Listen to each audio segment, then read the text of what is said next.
Hello. You've caught me in a little pre-stream, if you will. Um, our guest is a bit late, maybe another 5 to 10 minutes or something like that. But in the meantime, I'd like to just take kind of test out the technicals because this is the first time I'll be streaming from my big PC. I usually stream from my laptop, but this time I kind of wanted to try out what's better. So hello to everyone who is currently watching. Um, just to make sure that you can hear me, can anyone pop something in the chat for me, please?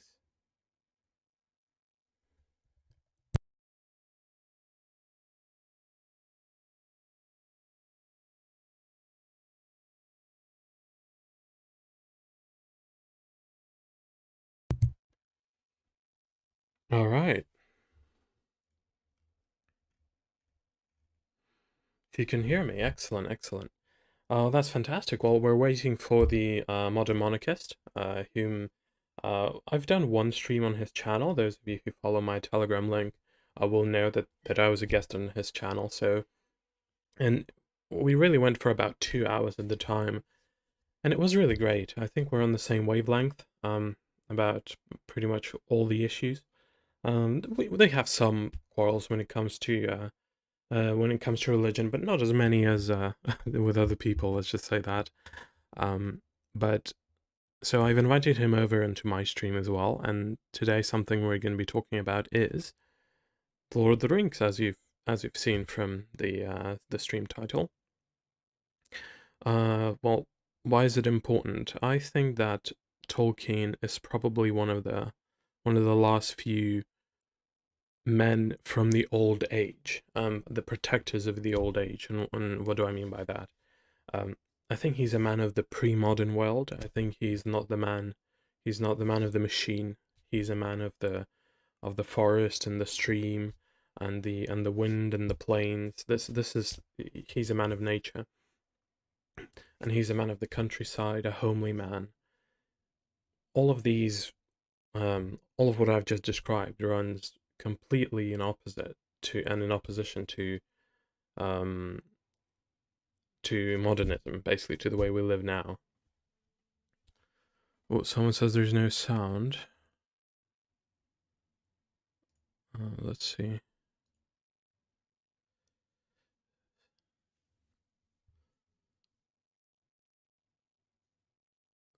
There should be sound. I'm seeing it on the secondary stream and the feedback stream. All right, Leonardo says I can hear you. That's good. Maybe it's just you, William. Yeah, maybe it's just you, William. But yeah, if there's any trouble with the sound or anything, then do let me know. So whilst we're waiting, I suppose I'll do maybe a little Q&A or something like that. I know that a lot of people have joined my channel recently. There's been a huge uptick of subscribers when it comes to the interview between your Uncle Jones and Bishop Williamson. So if you have any questions about that or about me in general, please do ask. So we have a little bit of downtime. This is kind of like a pre-show, test the technicals, gather people around, for when the big show begins. I don't know for how long we're going to be going on today, but I mean, it could be long. We're planning to go through the whole fellowship, kind of chapter by chapter, and see what are the most important passages that we find and how they relate to our age. Because Tolkien is not really a man of allegory, and this is something we'll see. He writes a foreword to his own work where he says that he's received many letters which suggest that perhaps his work is allegorical, meaning it somehow reflects a certain particular reality. And the way he puts it is he doesn't like allegory, and he doesn't want to confuse allegory with applicability. A story can be applicable throughout time and onto different generations and different civilizations, whilst not necessarily reflecting a particular point in time or a particular event. This is something he addresses once again in the foreword that we will probably read through, because it's kind of very important. Hi, Marcus. How are you doing? You all right? Good to see you. Marcus is a bit of an old head, so it's good to see some of the old heads around.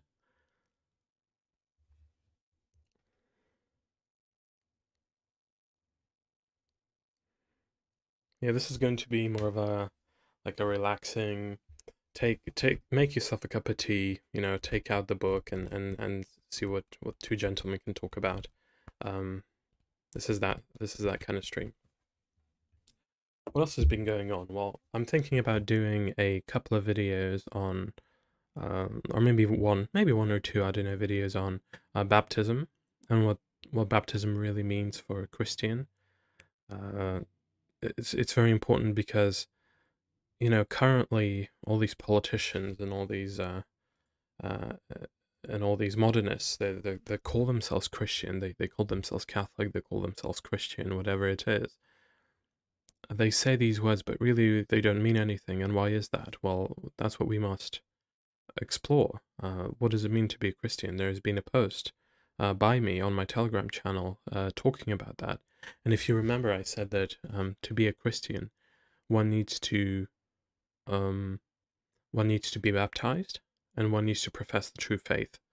And so one of obviously the 50% of it, a huge part of it, is being baptized. And it's such a huge part, and the church has taught so much on that, and our Lord himself has taught so much on that. But unfortunately, the truth is being distorted, as with everything else. It's very difficult to find what the truth is. Some people say that it's enough to call yourself a Christian and to want to be baptized and to kind of long for a unity with Christ, that you don't really need baptism, in water, a specific outward sign. Others say that it isn't even necessary to belong to the church in order to be saved. So obviously baptism at this point is unnecessary. Others say that a baptism is necessary, but they dispute what baptism means, the meaning of it, its form, its matter. What does it mean to be baptized? What has the church taught when they said baptism? So I think it's a very important point. It may be kind of theologically a bit narrow, but narrow is the path to salvation. And if you're a Christian and you really truly believe in it, and you don't just view it as a veneer for something else, then you ought to know these things, and you ought to be convinced, and you ought to convince yourself of what the truth is.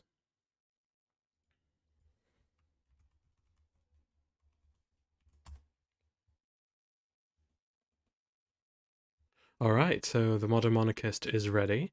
So we'll just take 2 minutes off to check the technicals on the Modern Monarchist, and we'll be back. 2 minutes, and then we'll start off our cozy evening. So use that time to get yourself a cup of tea. If you do have a copy of the Lord of the Rings, you do have a copy of the Lord of the Rings, do take it out and kind of follow along with us. Yeah, otherwise, 2 minutes.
All right, everybody, welcome back. Welcome back. Hello again from those of you who were on the little pre-stream that we did. And I'd like to welcome the man that I've told you about, and that is the Modern Monarchist. Once again, for those of you who weren't around, we did a stream on his channel, the Modern Monarchist, and I would say it went pretty well. Modern Monarchist, do you want to kind of quickly introduce yourself for my viewers, and then kind of let me get your impressions on the stream that we did together, first stream that we did together. And let me know, guys, by the way, if you can hear him, well enough. Go for it. Yes, can you? I'll be speaking at this volume for most of the stream, unless I'm doing an impression of Gimli. So, if you can hear me, just show your signals. But yeah, I'm the Modern Monarchist on YouTube. I cover mainly history, literature too on the side, and I will dive into music in the future, but mostly history. I teach history, and it's my passion project, not just a hobby, but more of a habit. And I wanted to bring it to as many people as possible because a class wasn't enough. So that's what I do on YouTube. It's a pretty good history. Try to make it funny, make it light, but especially most of all, make it detailed and accurate to the source material at the time. And I came across Friends of Aquinas, the host here of this great channel, because he was bringing together great minds like Bishop Williamson and E. Michael Jones. And we had a stream together where we talked about a lot of things, a lot of pertinent things to our character, to our makeup, to our belief, and I quite enjoyed it. I quite enjoyed the conversation to a degree that I wanted to come back. You know, I wanted to come back to discuss more, because we do share a lot of things, and what we disagree on, well, you guys should check that out. It really sparked an interest in that material, in that subject for me, which was baptism, and there's no salvation outside the church. I'm being kind of simplistic in my description of that, but yeah, I'm excited to be back. Excellent. So I've just popped in a message asking how the technicals are, and nobody's saying that they can't hear or see you, so that probably means that they all can, so that's very good. So, this is a very exciting stream. I've already talked a bit about why I think Tolkien is important, so why don't you kind of give your thoughts on it? Why do you think that he's influential as an author? Why should we study The Lord of the Rings and The Hobbit and the rest of his creations? All right, so why he's influential, first of all, is because he has the chops and the background that makes him a verified genius of literature. So if you're looking at him just objectively, he's a wordsmith, he's a master of languages. What is it called? Philology, I believe, was his area of expertise.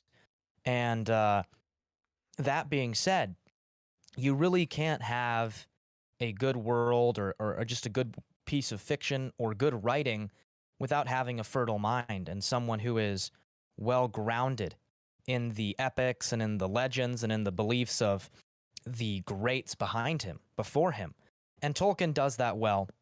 He manages to make things which we know about in history, and then he spins it into his own, and he makes it his own. For instance, I think we all love, a lot of us, the great Anglo-Saxon epics like Beowulf or the Ring Cycle. I believe that's Scandinavian. But for me, it really feels like, for once, and Tolkien was doing this, that the English-speaking world has their own mythology now too. They got their own sort of lore, like the Greeks had theirs.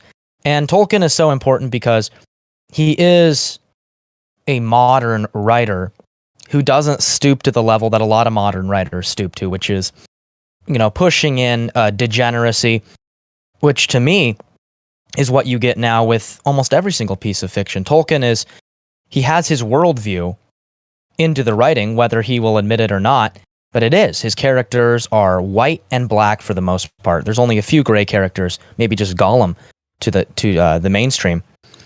And that is why I like it. It's very clear-cut, it's defined, it's so well thought out that it takes itself serious. It takes itself seriously, and it's not just this deconstructionist take on a monarchy, on religion in general. And so it doesn't try to throat like a lot of people have done. But I'm kind of rambling because I'm trying to touch on many things as possible. But that's why I love Tolkien, especially. Even as I get older and older, I start to realize this. Yeah, something that obviously I agree with your portrayal. I think that he is in tune. He has a connection to the medieval, and you can see that throughout his work, throughout his inspirations for his work, as you have mentioned. What I enjoy is that maybe it is a product of me being able to speak multiple languages and having to speak multiple languages and kind of um, understand the nuances of pronunciation and history and so on.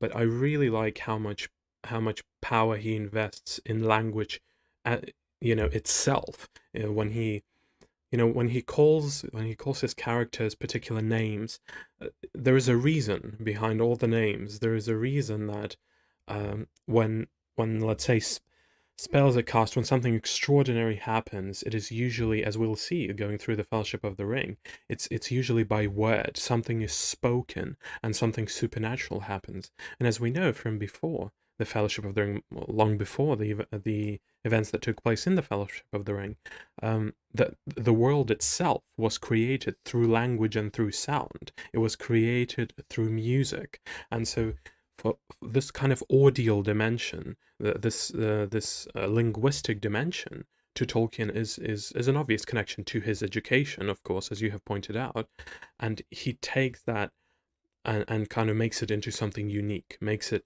into something believable. The names that he gives are names that you can believe in. They're not silly sounding.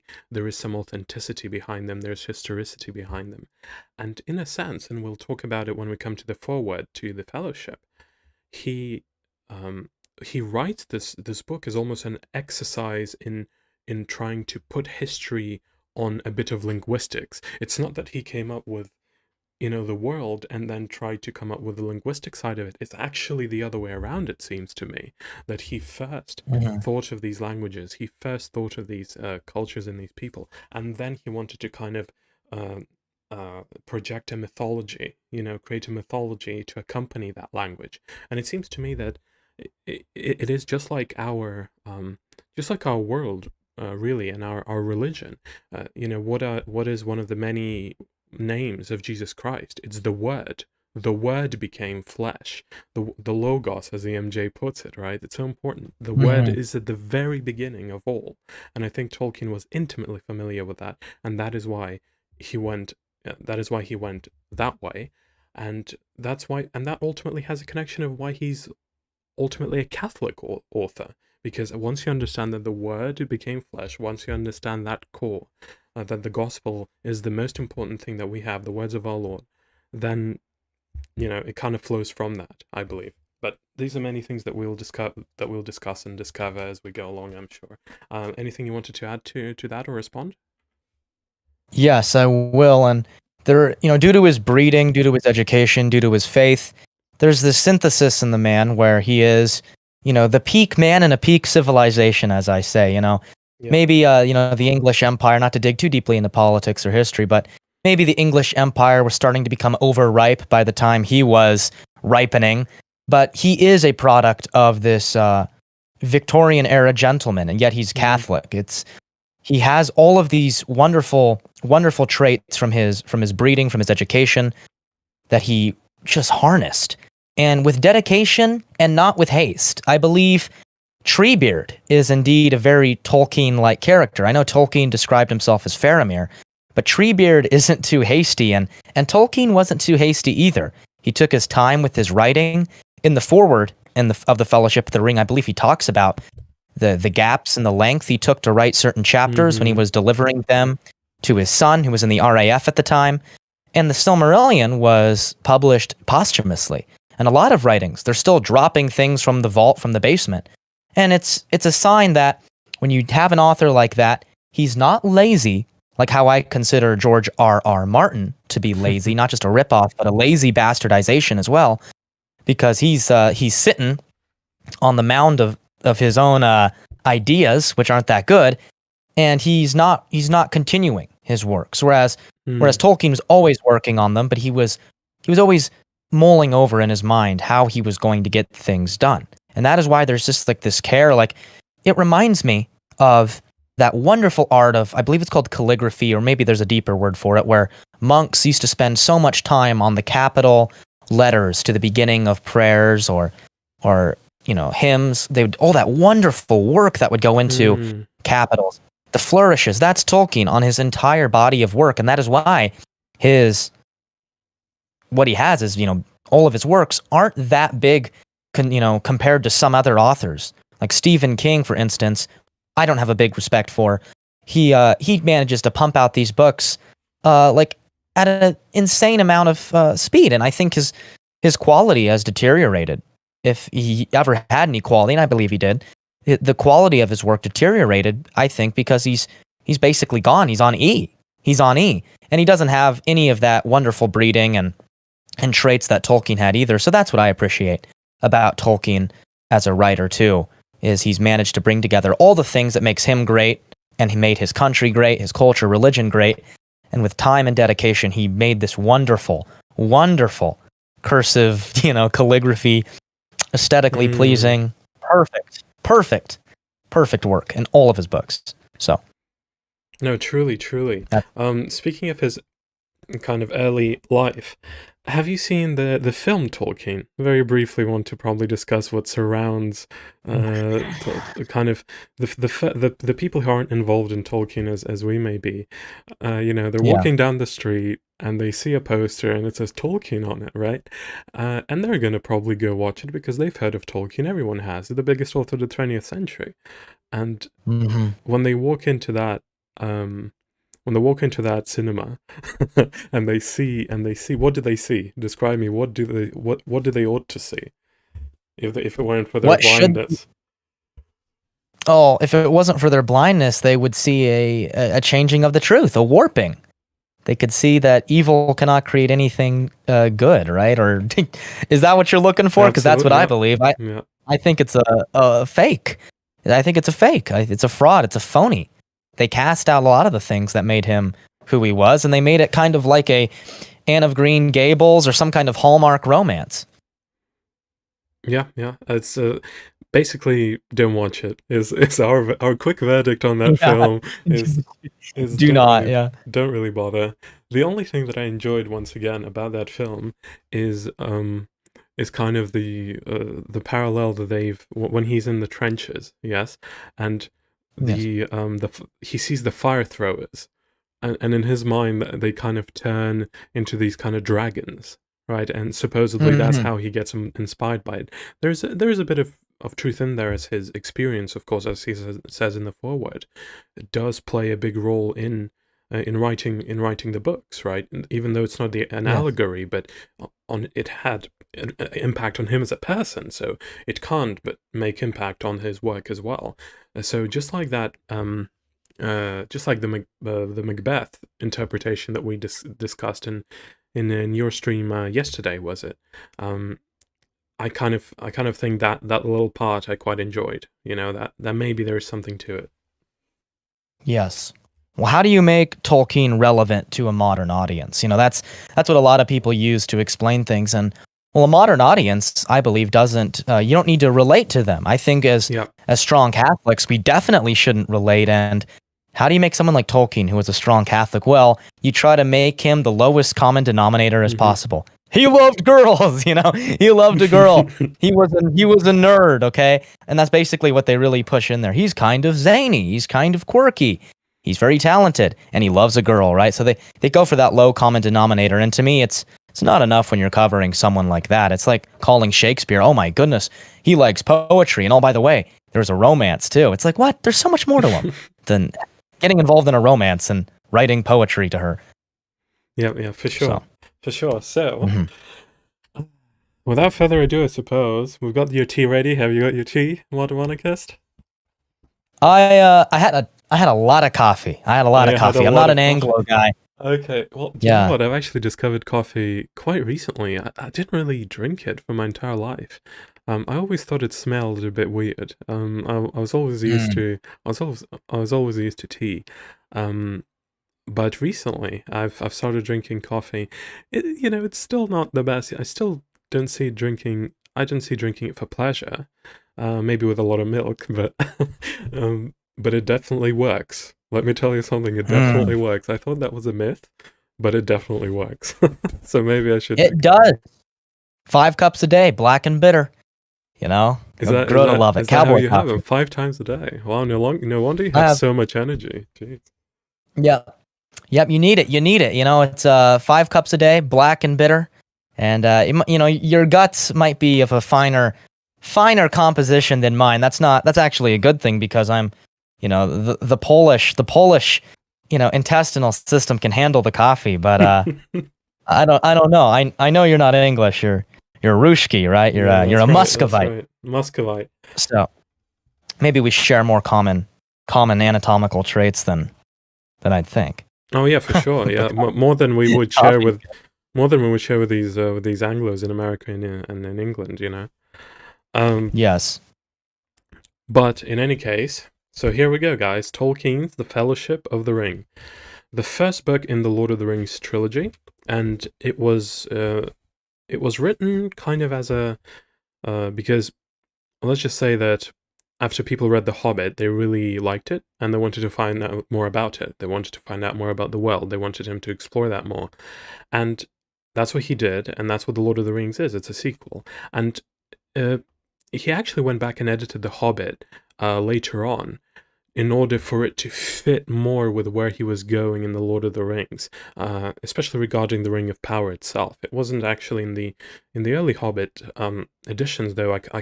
I mean, I don't think I've read them. I think I've read excerpts, the extracts that were actually changed, but I don't remember now. But I Mhm. think that the ring wasn't meant to be something very special from the very beginning. But he went back and edited it so that it kind of flows more into it being the Ring of Power, it being the centerpiece of the Lord of the Rings. Does my memory serve well there? It does serve well. I don't know if this was his view for the whole legendarium, but I definitely believe, and through his letters too, that The Hobbit has a standalone. It can be a standalone read. Yes. It doesn't need to lean on any other works for it to be understood completely. You can enjoy it. You do want to dig a little deeper, though. You want to dig a little more deeply because it does contain these little Easter eggs, so-called, or caveats, where, who's the necromancer? Who's, this is very interesting. You want to dig more deeply into that, especially if you're a imaginative mind. Yeah, for sure. So we start with a foreword. I don't know if I wanted to read the foreword. It's very short and it does give a lot of context, or you wanted to kind of, there are separate passages from the foreword that I wanted to discuss. Which way do you want to go, man? Well, I say the foreword is short. I say you can cover, why don't you read as much as you can, and then I'll cover in if you need me to. Oh, sure. So the foreword. I'll keep it. This tale grew in the telling until it became a history of the Great War of the Ring, and included many glimpses of the yet more ancient history that preceded it. It was begun soon after The Hobbit was written, and therefore its publication is in 1937. But I did not go on with the sequel, for I wished first to complete and set in order the mythology and legends of the elder days, which had then been taking shape for some years. I desired to do this for my own satisfaction, and I had little hope that other people would be interested in this work, especially since it was primarily linguistic in inspiration, and was begun in order to provide the necessary background of history for Elvish tongues. When those whose advice and opinion I sought corrected little hope to no hope, I went back to the sequel, encouraged by requests from readers for more information concerning hobbits and their adventures. But the story was drawn irresistibly towards the older world, and became an account, as it were, of its end and passing away before its beginning and middle had been told. The process had begun in the writing of The Hobbit, in which there were already some references to the older matter, Elrond, Gondolin, the High Elves, and the Orcs, as well as glimpses that had arisen unbidden of things higher or deeper or darker than its surface, Durin, Moria, Gandalf, the Necromancer, the Ring. The discovery of the significance of these glimpses and of their relation to the ancient histories revealed the Third Age and its culmination in the War of the Ring. Those who had asked for more information about hobbits eventually got it, but they had to wait a long time, for the composition of The Lord of the Rings went on at intervals during the years 1936 to 1949, a period in which I had many duties that I did not neglect, and many other interests as a learner and teacher that often absorbed me. The delay was, of course, also increased by the outbreak of war in 1939, by the end of which year the tale had not yet reached the end of Book 1. In spite of the darkness of the next 5 years, I found that the story could not be wholly abandoned, and I plodded on, mostly by night, till I stood by Balin's tomb in Moria. There I halted for a long while. It was almost a year later when I went on, and so came to Lothlorien and the Great River late in 1941. In the next year, I wrote the first drafts of the matter that now stands as Book 3, and the beginnings of chapters 1 and 3 of Book 5. And there, as the beacons flared in Anorian, and Theoden came to the Harrowdale, I stopped. Foresight had failed, and there was no time for thought. It was during 1944 that, leaving the loose ends and perplexities of a war which it was my task to conduct, or at least to report, I forced myself to tackle the journey of Frodo to Mordor. These chapters eventually become Book 4, were written and sent out as a serial to my son, Christopher, then in South Africa with the RAF. Nonetheless, it took another 5 years before the tale was brought to its present end. In that time I changed my house, my chair, and my college, and the days, though less dark, were no less laborious. Then, when the end had at last been reached, the whole story had to be revised, and indeed largely rewritten backwards. And it had to be typed and retyped by me. The cost of professional typing by the 10-fingered was beyond my means. Do you want to take it from here? Sure thing. The Lord of the Rings has been read by many people since it finally appeared in print 10 years ago, and I should like to say something here with reference to the many opinions or guesses that I have received or have read concerning the motives and meaning of the tale.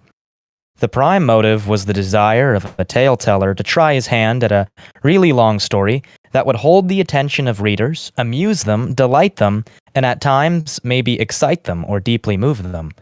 As a guide, I had only my own feelings for what is appealing or moving, and for many the guide was inevitably often at fault. Some who have read the book, or at any rate have reviewed it, have found it boring, absurd, or contemptible, and I have no cause to complain since I have similar opinions of their works, or the kinds of writing that they evidently prefer. But even from the point of view of many who have enjoyed my story, there is much that fails to please. It is perhaps not possible in a long tale to please everybody at all points, or to displease everybody at the same points. For I find from the letters that I have received that the passages or chapters that are to some a blemish are all by others specially approved. The most critical reader of all, myself, now finds many defects, minor and major, but being fortunately under no obligation either to review the book or to write it again, he will pass over these in silence, except one that has been noted by others. The book is too short. I agree. I call for the, hopefully there's one in the vault that they can pull out. Yeah. As for any inner meaning or message, it has, in the intention of the author, none. It is neither allegorical or nor topical. As the story grew, it put down roots into the past and threw out unexpected branches, but its main theme was settled from the outset by the inevitable choice of the ring as the link between it and the Hobbit. The crucial chapter, The Shadow of the Past, is one of the oldest parts of the tale.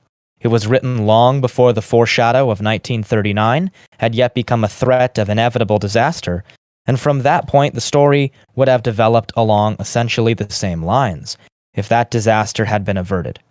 Its sources are things long before in mind, or in some cases already written, and little or nothing in it was modified by the war that began in 1939 or its sequels. The real war does not resemble the legendary war in its process or its conclusion. If it had inspired or directed the development of the legend, then certainly the ring would have been seized and used against Sauron. He would not have been annihilated but enslaved, and Barad-dûr would not have been destroyed but occupied.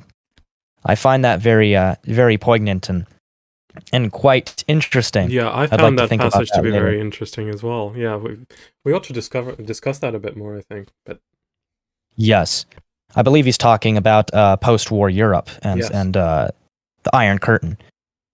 Saruman, failing to get possession of the ring, would, in the confusion and treacheries at the time, have found in Mordor the missing links in his own researches into ring lore, and before long he would have made a great ring of his own, with which to challenge the self-styled ruler of Middle-earth. In that conflict, both sides would have held hobbits in hatred and contempt. They would not long have survived even as slaves. Other arrangements could be devised according to the tastes or views of those who like allegory or topical reference, but I cordially dislike allegory in all its manifestations, and always have done so, since I grew old and wary enough to detect its presence. I much prefer history, true or feigned, with its varied applicability to the thought and experience of readers. I think that many confuse applicability with allegory, but the one resides in the freedom of the reader, the other in the proposed domination of the author. Would you like to continue? yeah, sure. And by the way, that is something that I talked about a little bit in the pre-stream, and I think with you as well, the applicability versus the allegory. And just like this is ultimately I think a part of what makes him a Catholic author. He feels like a Catholic author, that in his books, eternal truths that are ever applicable, as he says, they reveal themselves, right? Bravery is never it should never be shunned upon. Self-sacrifice should never be shunned upon. Kindness should never be shunned upon. And this is what he elevates. This is what he points out. Whereas those, of course, who would criticize him say that it's allegory for World War II and the ring is the nuke or whatever. This is what he's disputing here and totally denying or putting to rest, shall we say? Yes, and if I may comment too, the criticism of some.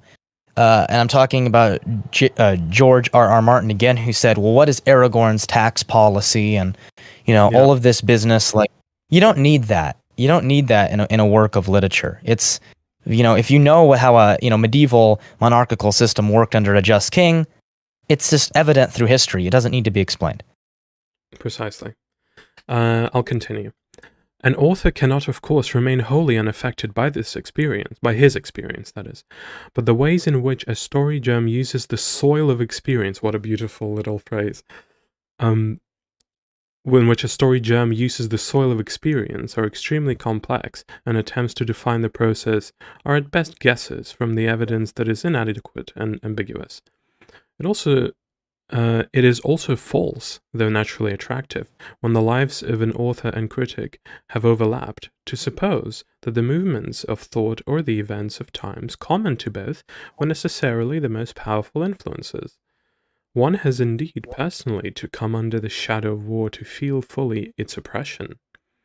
But, as the years go by, it seems now often forgotten that to be caught in youth by 1914 was no less hideous an experience than to be involved in 1939 and the following years. By 1918, all but one of my close friends were dead. Or, to take a less grievous matter, it has been supposed by some that the scouring of the Shire reflects the situation in England at the time when I was finishing my tale. It does not. It is an essential part of the plot, foreseen from the outset, though in the event modified by the character of Saruman as developed in the story without, need I say, any allegorical significance or contemporary political references whatsoever. It has indeed some basis in experience, though slender, for the economic situation was entirely different, and much further back.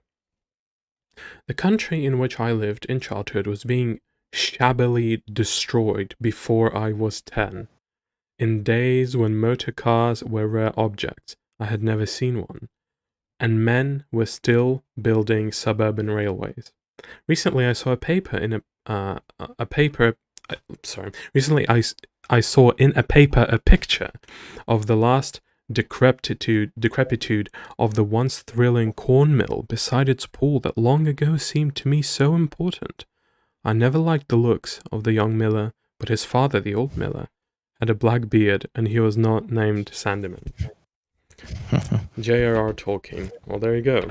Any final thoughts on the foreword before we go on? Well, I just think it's marvelous how even when he's trying to write something that is just kind of like an explanation for his intentions of writing, his humor and his wit, the way he describes things, like you mentioned, Story Germ uses the soil of experience, shabbily destroyed. The way that he paints the picture there is great. You know, he shows people rather than tells them with his words. Shabbily destroyed. You know. Yeah, and here in the last paragraph, a picture of in that last paragraph, we see one of the big kind of threads in the whole story of the Lord of the Rings, and this is something I referred to earlier, which is I think it was in the pre-show, which was that he is really one of the last kind of men of the old times, you know, definitely in his mind and even physically, and he talks about how in his childhood, how the country in which I lived in childhood, I quote, was being shabbily destroyed before I was even 10. So he is, so that destruction of the countryside, that destruction of the green, that destruction of the beauty of England, for example, that has definitely left a huge impression on him. And we see that through the Ents, we see that through their opposition to Isengard. Industry versus nature is I feel one of the biggest pieces to the puzzle that is the Lord of the Rings. Yes. Yeah, you hit the nail right on the head there. Basically everything I wanted to say. All right, excellent. So, now we come to the prologue, which kind of gives a bit of a background to the world. So first of all, it's concerning hobbits. Here he talks about the history of the hobbits, what kind of people they are. Something that I wanted to point out, just to kind of quickly give his description of the hobbits. And I quote, "Hobbits are an unobtrusive but very ancient people, more numerous formerly than they are today, for they love peace and quiet, and good till death. A well-ordered and well-farmed countryside was their favourite haunt. They do not and did not understand or like machines more complicated than a forge bellows, a watermill, or a hand loom, though they were skillful with tools. Even in ancient days they were, as a rule, shy of the big folk, as they call us, and now they avoid us with dismay and are becoming hard to find. They are quick of hearing and sharp-eyed, and though they are inclined to be fat and do not hurry unnecessarily, they are nonetheless nimble and deft in their movements. They possessed from the first the art of disappearing swiftly and silently when large folk whom they do not wish to meet come blundering by, and this art they have developed until to men it may seem magical." So here we see that what they're about, and shortly I want to kind of we also are going to talk about the interpretation of the adaptation of Peter Jackson, and I've got the movie here. I might want to bring up the initial sequence.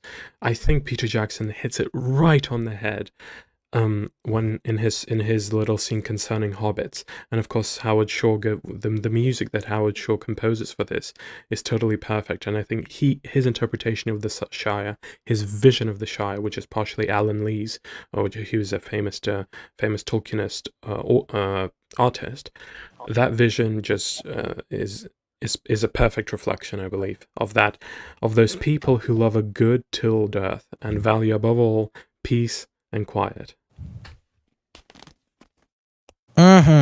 It's definitely, it's one of those things that you wish you could live in and experience, and because you know it's natural, even though it's a fantasy setting, it's one of the most natural things to live that kind of lifestyle. You don't have to be a little diminutive, curly-haired, hairy foot creature to enjoy that lifestyle, and you just want to put yourself in those shoes.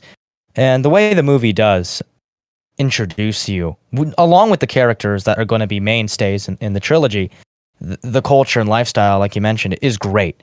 It's not only is it time effective and the dream of every single director to make something as masterfully, tight and composed like that, but it's just so lush. Like every picture, everything, especially in the extended, as they're preparing for Bilbo's party too. That right there is that's the first chapter. That's like the first chapter in the prologue. Done perfectly. Done right. That's Absolutely. Interpreting well. Absolutely. 101%. And I will share the movie that I'm seeing with you on Discord, so you should see what I'm showing the audience here as well. Oh my goodness! If this is great. All right, excellent. And let me know if you can see it and if you'll be able to hear it. Yeah, be careful. I mean, I don't want to get copyright. I don't want you to get copyright. Yeah, exactly. I'll just show. And basically I'll talk a bit over the what we're seeing to kind of provide critique and so on and so forth. But if we get struck down, we'll restart the stream without this. But I'll try to keep the clips to the minimum. Yes. And try do that basically. So let's see, window capture and okay. Here we go. So this is we now see Bilbo starting to write the chapter concerning hobbits, where he describes just what we've talked about. Concerning hobbits. Hobbits have been living and farming in the four farthings of the Shire for many hundreds of years, quite content to ignore and be ignored by the world of the big folk. The way the people look, Middle-earth being, after all, definitely very people from English. The countryside. Yes. Count. Yeah. Hobbits And that cow, I always, or whatever that is, I always find it to be. Yeah. Where did they find it? Maybe I'm a city boy. I don't know what cows look like, but it seems like they found the one cow that would look, as it, like as a it hobbit? should in Middle Earth. Yeah, as if she's. As if it's in the Shire, yeah. Well, yes, I know something of that. That's like that is the cow that was most likely a family cow, like one that is just so used to just like being calm. They live their existence just getting milked every day and then eating. It's a very simple life. They know they're not going to be butchered, and they have this air of very just like I'm gonna laze about day and just chew the cud and chew the grass. Yeah. That has to be a cow like that. You could just tell it's comfortable. They didn't just get it from an auction yard. Yeah, no, for sure. Being neither renowned as great warriors, nor counted among the very wise. I mean, I'm telling you, the biology of the people they found is perfect. It's yes. You compare the kind of cast even of just secondary characters like that who appear on the screen for a millisecond. And you compare that to even what they've shown so far with the Rings of Power or whatever. It's just like these are real people. Those people are just plastic people, Amazon people. People you would order on Amazon, basically. So yes, these are earthy. They're very earthy. Yeah, they're built like potato loaves, which is good for hobbits. Yeah, definitely.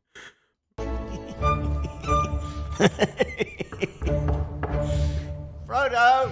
Someone at the door. I am. Well, pause this right here. Well, you don't need to go back. It's just all the books. That just reminds me of everything in my house and in my room. It's just books piled up, closet, files, folders. Yep. All needing to be rummaged through. In fact, it has been remarked by some that hobbits' only love this part. passion is for food. No simping. No simping. Food over women. Remember that. No. It's true. Cake bigger Stomachs than woman. Decide.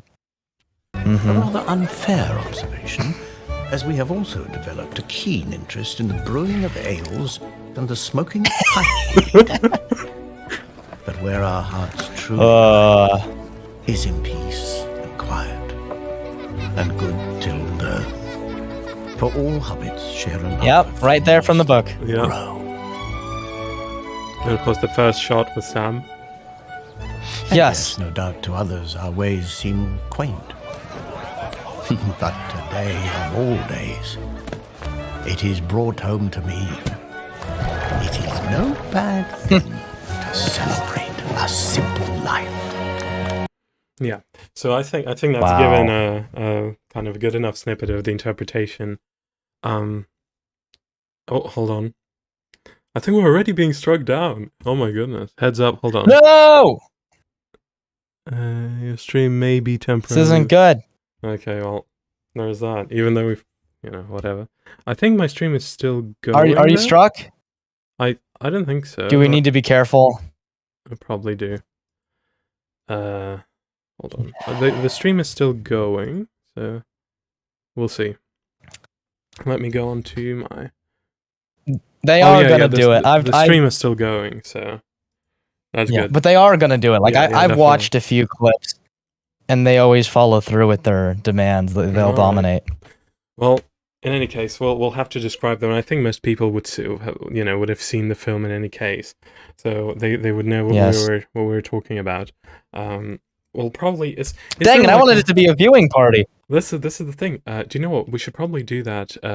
Find a separate platform. Maybe there are platforms which are easier on this than others. I mean, I don't know how it all works. I'm not a freaking copyright lawyer or whatever, but I know YouTube is Yes. especially stringent with those things. All that is to say, whatever.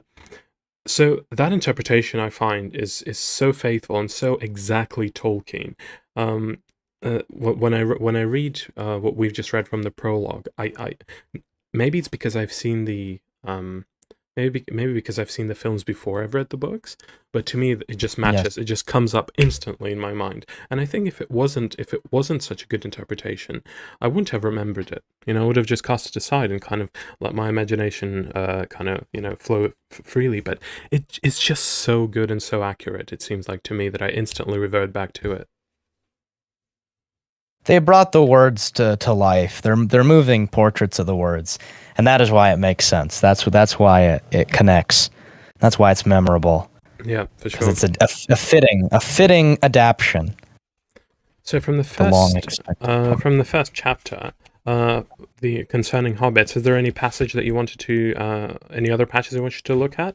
Because I've looked at the description of the hobbits, which I wanted to look at. Is there anything else that you've noted? From Long Expected Party, or from the prologue. From the prologue, yes. From the prologue, I just find it interesting how this part right here, it talks about the ordering of the Shire, and how the Shire is divided into four major parts, and they have their mayors, they have their sheriffs, they have their thanes. All of that is very English, and their farthings. This is all directly, and even the word Shire. This is all directly from the English countryside. And if you use the map too, and I recommend using the maps when you read the book, I believe there is a map in most editions of Lord of the Rings of a Shire map or a northern Middle Earth map. And his writing, some authors contradict their own maps, but his writing never does. And it feels so lived in. It feels like a place that indeed has like more farmer almanacs written about it than most American counties do in the countryside. It just feels legit. You could just smell it. You could just smell all the agriculture. And I just love that. I love that. One of the details that I liked is how their calendar uses a Shire reckoning. This is something that I think really anchors them. They're not really about these big wars and big political kind of struggles, the struggles of good and evil, the battle of demons and angels, even though they are at the end of it kind of just like everybody else, because it concerns them as well. They're inevitably drawn into that battle. But their natural state of existence isn't a craving for power like it is for men. It isn't this like this existence outside of time in a dream like it is for elves. It's just peace, quiet, till death. So how do we keep track of time? It's Shire reckoning. It's this is what we are. Everything is centered around the Shire. Everything is centered around the Yep. home. Everything is centered around us. And in the prologue, it also talks about that they don't really keep history of other folks. They keep history, but what they do keep history of is their lineages. They really are particular about who's related to whom and who lived where and where does the Shire come from and everything. So it really is. really is kind of this maybe to me it feels like what a nation ought to be. That's like a people. They care about themselves, and they don't much want to project their power or whatever onto somebody else. Not that that in particular is a problem, but here it's such an innocent little people, it seems to me. Yes, and the keeping of family names too is great. I don't think there's really that much anymore. Like, it's kind of become a Reddit tier science, I call, or like basically Reddit tier science to do that 23andMe nonsense. Like, oh, I'm part Cretan. Well, I'm like, well, yeah, I can tell you're Cretan because you're believing this to be biblical truth. Yep. But no one keeps for instance, like, there's families that trace themselves far, far back. I mean, Sir Christopher Lee, the actor for Saruman, Yes. could trace his lineage to Charlemagne. Yes. And that's great right there. That's awesome. And the Hobbits especially too, what I've realized too in the prologue and in the first chapter, they do have trades, they do have positions passed down to them, and they're okay with that. It seems a very like a natural, they don't have any like evil philosophy telling them to rebel. There's no rebellion, there's no generational strife. There's generally speaking this peaceful transition from the elderly to the next generation, and they pick up their parents, their grandfather's trade, and they do the same exact job. They're happy with it. Everyone's content, raising their little hobbit tadpoles, what do they call them? Hobbit children, hobbitings. I don't even know what to call that. But everyone's content that way. And that's beautiful to me. Even some of the more sneering and, you could say, a little more the annoying hobbits that we'll meet in the next chapter, they even have an important role to play as a millman, for instance. Yes, well, they're not sinless, are they, at the end of the day? And on what you've said, I think that what you've just described is what Tolkien describes by saying they have no government. This is what he means. It doesn't mean it's anarchy, but what he means is that there isn't like a bureaucratic state. That's my interpretation. There isn't like a forced upon them system of government where everyone is trying to kind of deceit one another into positions of power, and there's this political game. No, as you've said, it's a natural.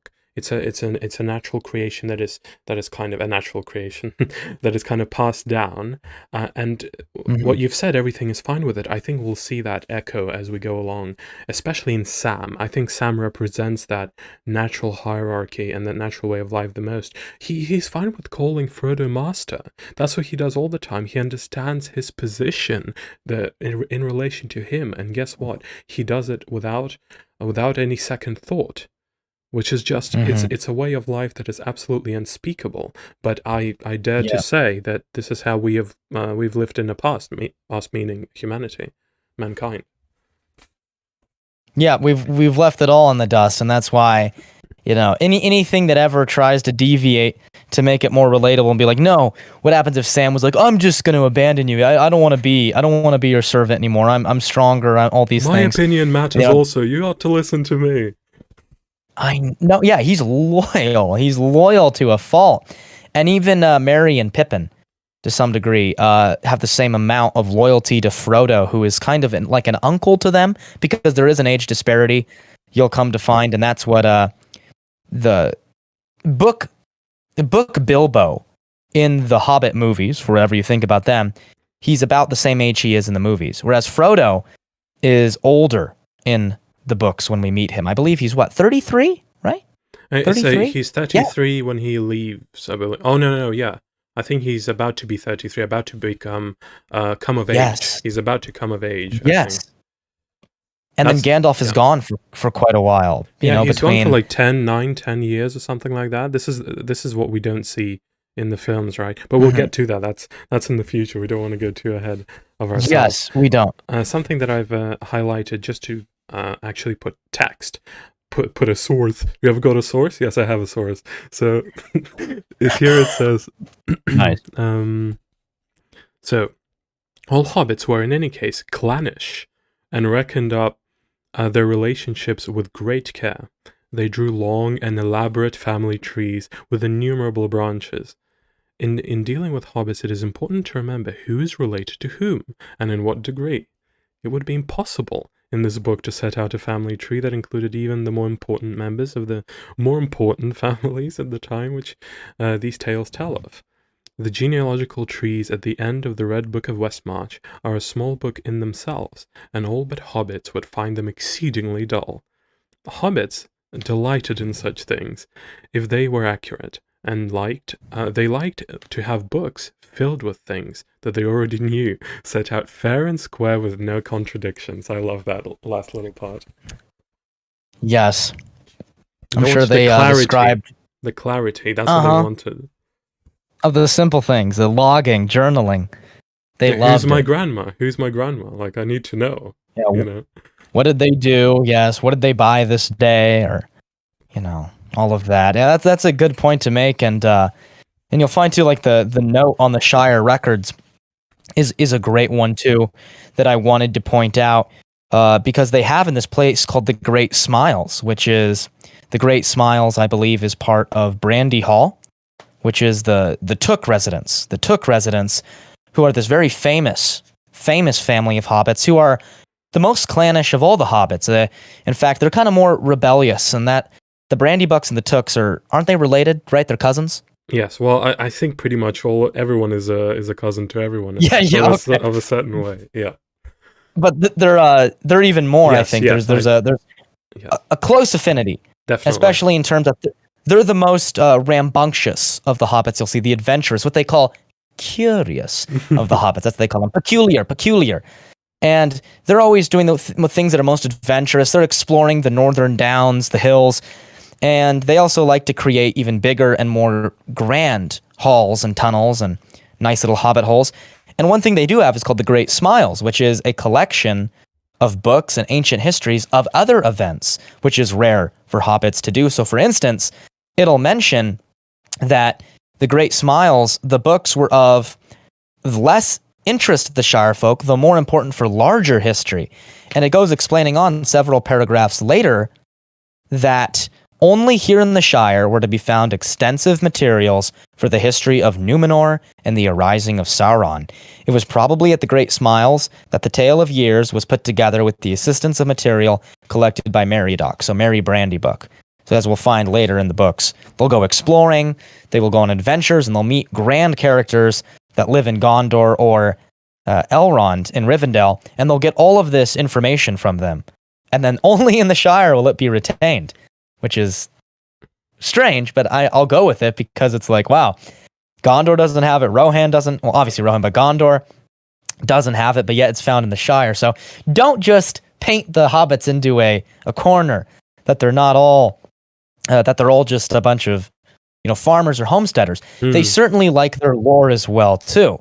You get the outliers that are just like, honestly, I love the whole Hobbit culture, right, of the farming and stuff, but I would definitely be more on the Took and Brandy Buck side of things, especially because they are kind of they get things done, as you'll find in the series. Yes. Then next there is a description of pipeweed, which we've seen just in that clip from Peter Jackson's The Lord of the Rings. We saw them smoking pipeweed. I didn't really make any notes on the ordering of the Shire, which you mentioned, or pipeweed. Do you have any notes on those?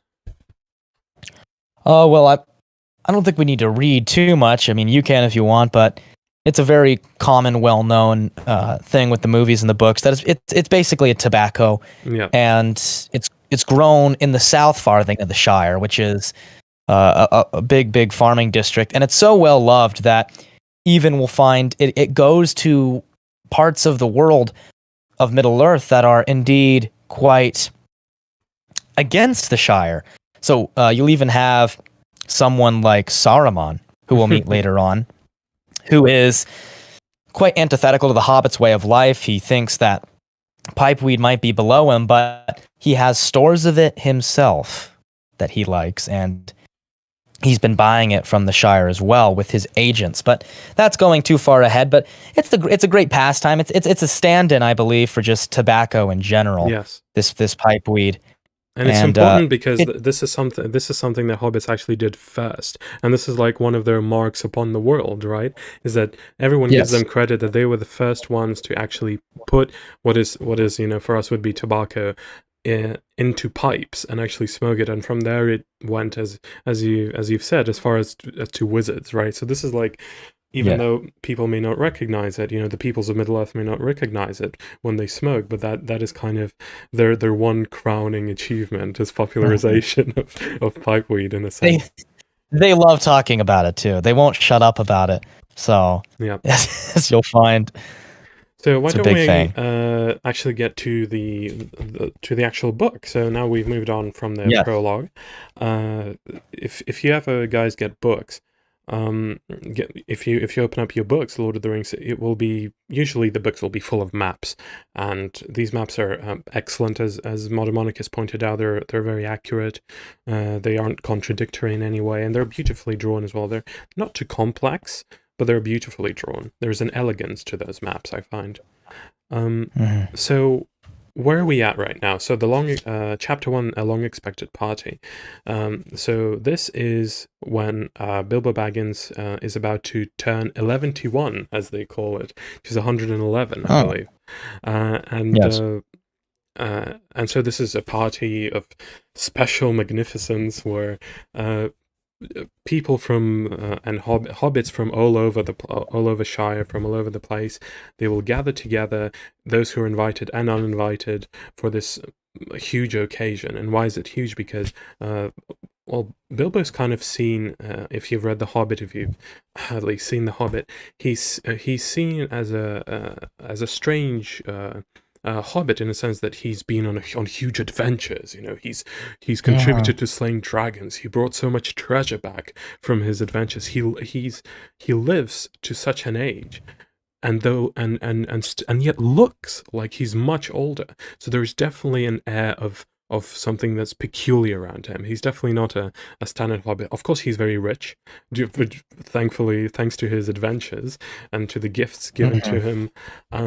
He's exceedingly rich, even more rich than probably he realizes, but maybe he does realize that the worth of the gifts that were given, as we'll discuss in actually halfway through the book in the Mines of Moria, when they talk about the gifts that are given to him.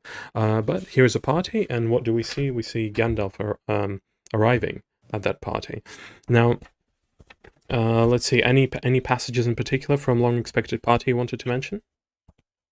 Yes. I mean, I just will say, besides the point, we might have to do a few Fellowship of the Ring streams, and we might have to extend this to a large point, because I can tell we are going to dig deeply, and that is a good thing. We're going to dig deeply. We might have to take our time. So if that's okay with you.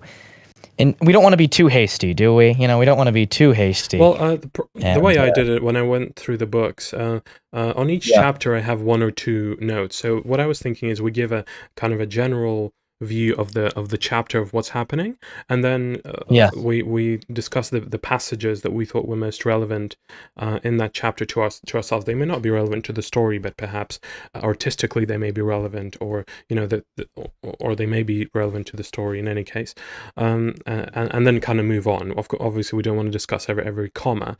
I wanted to kind of give a personal interpretation, what we feel like hits us the most when we read The Lord of the Rings. So it can be as in-depth as you'd like it. It may not be in-depth. It's really up to you. So I have a couple of passages in every chapter, pretty much, that I want to quickly mention and discuss its importance.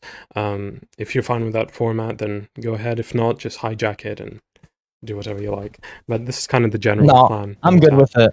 Yeah, I'm good with it. I had something I always have found to catch my mind, and that is, in this chapter, in describing Bilbo, he is described as well preserved. He's well preserved, and they say he's unchanged, well preserved, And Gandalf mentions it too later on, and he says, well preserved. No, Bilbo mentions it to Gandalf. He says, well preserved indeed. Why, I feel all thin, sort of stretched, if you know what I mean. Like butter that's been scraped over too much bread. So there is this, there's a look into what is to come, especially with the ring, and why Bilbo is like this. Now, I'm sure, after watching the movie and reading, it's very obvious what's going to happen. But when you're reading it for the first time, you're sort of being like, it's like you're following the breadcrumbs, so to say, putting two and two together, that there is something magical, and there is something that isn't just like, oh, he's a rare type of hobbit. Well, there is something magical to why he's lived to such a long degree, and why he's just fast as a whip when it comes to his mind. And definitely when he does get angry about magic rings, when Gandalf is going after him, so to say, questioning. And Gandalf is great at inciting. He incites because he's a great wordsmith, and he knows where to touch. He's very wise, but he knows how to make Bilbo mad on this matter. He knows how to make him wrathful. And so, the famous scene from the movies where you have Bilbo getting kind of incensed more and more when Gandalf is mentioning him is a wonderful thing I'd like to mention, because this is funny, because when Gandalf is saying, oh, have you left things for Frodo and all that? And Gandalf says, everything? The ring as well? You agreed to that, you remember? And then, well, yes, I suppose, stammered Bilbo. Where is it? In an envelope, if you must know, said Bilbo impatiently, there on the mantelpiece. Well, no, here it is in my pocket. He hesitated. Isn't that odd now? He said softly to himself. Yet after all, why not? Why shouldn't it stay here? So it's just so well done. And the next few paragraphs get more and more mentioning suspicion, annoyance, and then Bilbo flushes. There's an angry light in his eyes. His kindly face grew hard. Why not? He cried. And what business is it of yours anyway, to know what I do with my own things? It is my own. I found it. It came to me. Yes, said Gandalf, but there's no need to get angry. He says, if I am, it is your fault, said Bilbo. It is mine, I tell you. My own, my precious. Yes, my precious. And that's when the big confrontation happens with Gandalf. That is really the climax, the big climax of the chapter, because we do find, of course, Bilbo disappears, after his party. And that's what leads, all of this to happen. So for me, that is basically the two passages I love, or the two connecting things, the preserved, very well kept, preserved, but he feels stretched. And then when you realize he's stretched because it's wearing away at his soul, it's sort of just like extending his life force beyond the means that it should. It makes all sense. And it's just like, wow, that's beautiful. It's very clever writing. For me, that's what I focused on. Yeah. And I'd like to hear yours. Well, I think those are definitely the most important. I think I want to mention once again, the interpretation of the films. This is one of the most kind of nostalgic and beautiful moments after the party, after they say goodbye, or that moment when they say goodbye, when Bilbo says goodbye to Gandalf and leaves with his singing his song, "The road goes ever on," and the importance of songs we've mentioned already, right? The world itself was created through music, and definitely you'll see that songs play a huge part and words play a huge part, as we've mentioned. So as he leaves, he says, "Take care. I don't care. Don't you worry about me. I'm as happy now as I've ever been, and that is saying a great deal. But the time has come. I'm being swept off my feet at last," he added, and then in a low voice, as if to himself, he sang softly in the dark, and he goes on singing, "A road goes ever on," and then Gandalf, and that scene in the movie when he goes off singing that song, and the music is perfect. It's kind of this nostalgic parting music of Shaw, and the way McKellen delivers the line, that's there in the books verbatim: "Goodbye, my dear Bilbo, until our next meeting." And there's something to it, there's something to the moment where you have to say goodbye to someone, especially to someone who's such a close friend of yours, with whom you've been literally on adventures, effectively slaying dragons, and when you've put yourself at great risk to protect him, and this kind of saying goodbye is very poetic, I felt like, and that was very well that feeling, that nostalgic feeling of parting was very well preserved in the film, I find. And you can also see here, this is something that's so important, and once again, the Catholicity, if I can say that, of Tolkien comes through, where you will see that the word chance appears so much in the work. It's chance this, maybe we're here by chance, maybe I've been swept here by chance. It is really providence. It is providence. It is the one God that guides people to where they are. You will see as we go through the book that they don't always have everything planned in advance. They don't have a grand heist plan that they're going to follow to the Ocean's T. 11. Yeah, Middle exactly. Exactly. yeah. This is your plan, you know. Yeah. They often say, well, what lies ahead we do not know.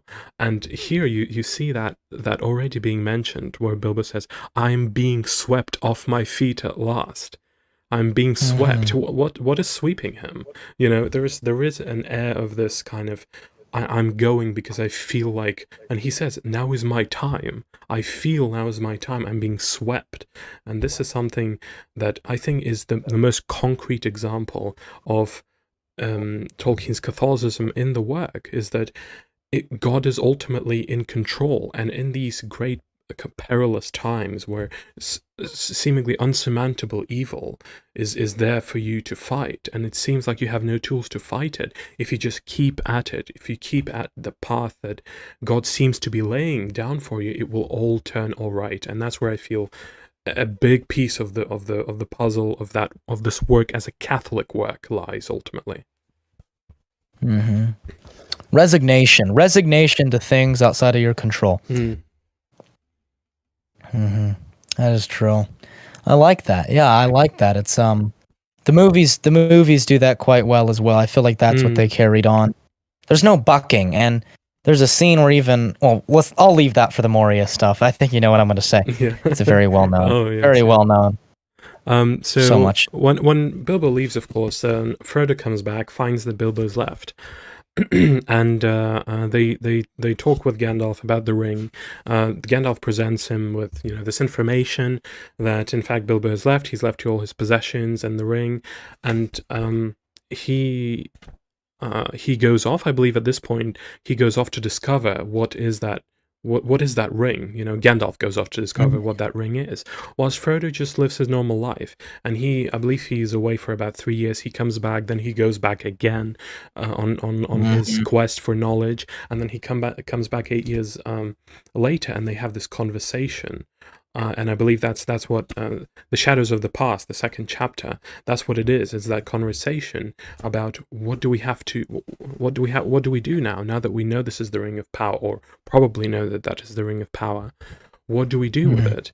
And when of course after they toss the ring into the fire, and they see the markings, the elvish markings upon it that recite the famous poem. One of the things that I've put down, which is interesting, I think you were going to mention that just now, but in the film, in Moria, they have this famous dialogue. Frodo and Gandalf have this famous dialogue when Frodo says, I wish the ring has never come to me. I wish none of it has happened. And then Gandalf says, so do all who wish to, who live to see such times, but it is not for them to decide. All we have to do is decide. No, I always get this. This is like a very difficult quote that he has. I always kind of, all you have to decide is what to do with the time that is given to you. And that is actually not in Moria. In the book, it doesn't take place in Moria. It takes place right here, effectively, in Shadows of the Past. Frodo says, I wish it need not have happened in my time. And then Gandalf replies, so do I, said Gandalf, and so do all who live to see such times. But that is not for them to decide. All we have to decide is what to do with the time that is given to you. And already, Frodo, our time is beginning to look black. The enemy is fast becoming very strong. His plans are far from ripe, I think, but they are ripening. We shall be hard put to it. we should be very hard put to it, even if it were not for this dreadful chance. Once again, dreadful chance, you see? It's that word chance is truly one of the most, upon close reading, close rereading, the word chance appears in every chapter. I bet I can find you that word in every single chapter. So yeah, and that is once again that hits upon another point, which is we don't often choose the crosses that we need to bear. Christ, God, chooses the cross for us. All we have to do is follow that path in the end, and we will be rewarded. That's how I see it. And throughout the books, and see from the outset, Frodo doubts himself.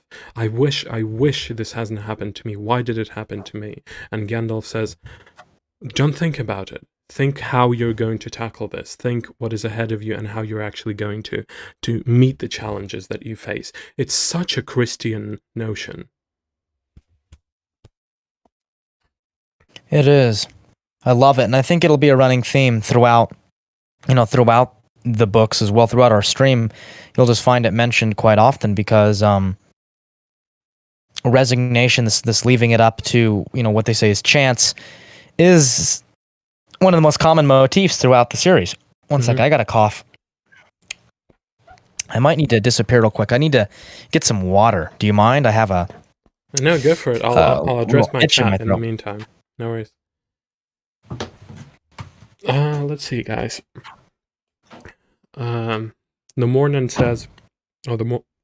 is it the Mormon? I'd guess it's the Mormon.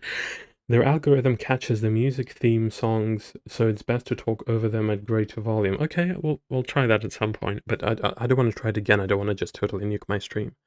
Love the pie. Welcome, by the way. I don't think I've seen you before, so welcome to the channel. He's in control of the times and seasons. And then he says, I like how subtle Tolkien was about it, though. He did a good job, in my opinion, layering the story a garment of skins over the nakedness of the religious underpinnings. For sure. Well, the way I see it is that, and that's the way Tolkien wrote it. We understand it from the letters, is that he really wrote this world as though it's something that could have happened or has happened on our Earth, on Earth today, or not on our Earth today, but he's writing it today as though it could have happened or it did take place in our ancient history that we've long forgotten. And so the laws that govern our universe, the Christian laws that govern our universe, they also govern the same universe of Tolkien. And welcome back, Modern Monarchist, and welcome back. Knight of Christ, hello, good day. The Mormon says, this stream made my day, delightful, excellent, great to hear it. And everyone who's new, I see that more people have joined the stream. Everyone who's new, say hi. Wave as well as you can do that in text, so we know you're here. We know you're enjoying the stream. Did you get your water? Your healing salve? Your elvish healing salve? I got three bottles. Three bottles of water. You may need more. Yeah. May need an Ent draught. Ent draught. West to Hami and my friends, right? An Ent. Anything from Shadow of the Past you wanted to mention as well? Oh, dude, heck yeah! It's one of my favorite chapters. And as we've read, it's one of the earlier chapters. As we've read from the foreword. 1939, and for me, I love the character development from the main hero of the movie, Frodo. He's depicted, and it's Merry and Pippin, by the way, have been featured already as sort of these accomplices, younger friends of Frodo. Sam is his best friend, his servant, his gardener, and Sam is also getting some interesting parts of this chapter as well. When Frodo is being described or being noted for his unusual activities, for instance, he's not going about and playing as much as he used to. He tends to go do stuff alone. He's a deep thinker, he really is. He takes this, he gets a bit of Bilbo, but he has this part of himself that makes him unique where he really is he's a lover of self-knowledge. He likes to think about things. He is kind of a melancholic soul. And he's very brave. He is very brave. And some, Merry and Pippin say that he's going to visit the elves like Bilbo had done. Mm-hmm. And I love this about Frodo because, he's already getting mature as a hobbit. His 40s are running out. And he just tends to be doing things that he's not settling down. He really is he's odd even for a hobbit, you know. It's just, and people are saying like, oh wow, like uncle, like nephew, right? Like Bilbo, like Frodo. But there's also this thing that's happening. There is a shadow in the past, and it's not just finding out that the ring is the ring. The hobbits themselves are starting to notice strange things. They're noticing that elves are leaving towards the Grey Havens, which is an elf port on the west coast of Middle-earth, past the Shire. There's dwarves coming up to the Blue Mountains north of the Shire. They're talking about bad things, and there's trouble in the east.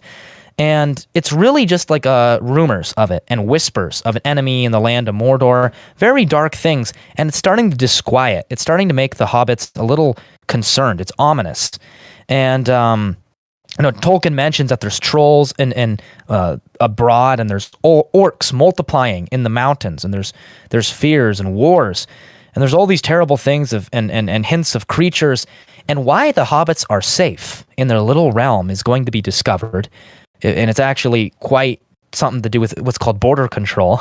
It's border control, and even it says it's true. Even the most deaf and most stay-at-home, they begin to hear queer tales. And we get this scene in the extended versions of the Fellowship for a brief moment where Sandy Man and Sam are sitting down at the Green Dragon, which is in Bywater, and they're all in a little town in the Shire. And it's almost Frodo's 50th year, and they're mentioning queer stories. These queer stories of, for instance, my friend's Hal, I believe, my cousin Hal, he saw some trees walking up in the North Moors, and that's a kind of like a reference to maybe Ents or Huorns, wild Ents. And Ted says, no, these are all stories. But it even goes on now where Sam is mentioning that there's elves leaving. They're sailing away, Sam says. They're leaving us. And so you get this feeling like there is this drought.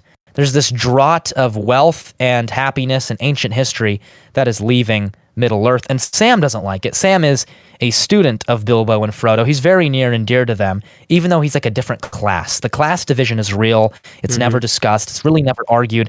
But there is this, he is a student of them. He likes to learn their stories. He's heard all like the fragments it mentions of elves since he was a lad. And then Ted says, they're cracked. Leastways, old Bilbo is cracked and Frodo's cracking, and Sam is gloomy about this. He doesn't like Ted Sandyman the Miller, and Tolkien obviously wrote Ted Sandyman to kind of be like a annoying loudmouth type of people that you do find even in these idyllic little communities, who tend just to be kind of like dull, and they don't care to ever even learn anything. They're not dull in a good way. And we'll find that Ted has a part to play throughout the trilogy, at least in the third book as well. I just wanted to mention that because The Shadow of the Past is well known for its information drop, which is done quite well. But it's also, I think, great because it's telling you what is to come later and what is happening throughout Middle-earth. It's explaining what's happening in Middle-earth that you only really find in the appendices and other works of Tolkien. So it's good because you're learning about the world just from rumors and from migrants, from people that are leaving. So yeah, it's great, and that's probably my favorite part of the chapter is the descriptions of Frodo as this kind of, yes, he's a lone wolf type. Even when he's with his friends, he seems to be somewhere else. Yes. That is so. That is something that I've picked up in later chapters. Something we'll definitely develop. It seems like there's on different planes, there are almost different classes of people, not just socially, Frodo and Sam, let's say, if we compare them, not just socially, but intellectually. That's why I always think of Frodo as being a sort of a hobbit noble. He's a sort of he feels like a sort of an aristocrat. He's always thinks about things that are so much grander than something like what Sam thinks about. What Sam thinks about, what is in his mind is that the default hobbit lifestyle. I want my garden, I want Shire, I want my garden, and Frodo is my master, and I will learn from him. So he's like the default working class, if you will, hobbit.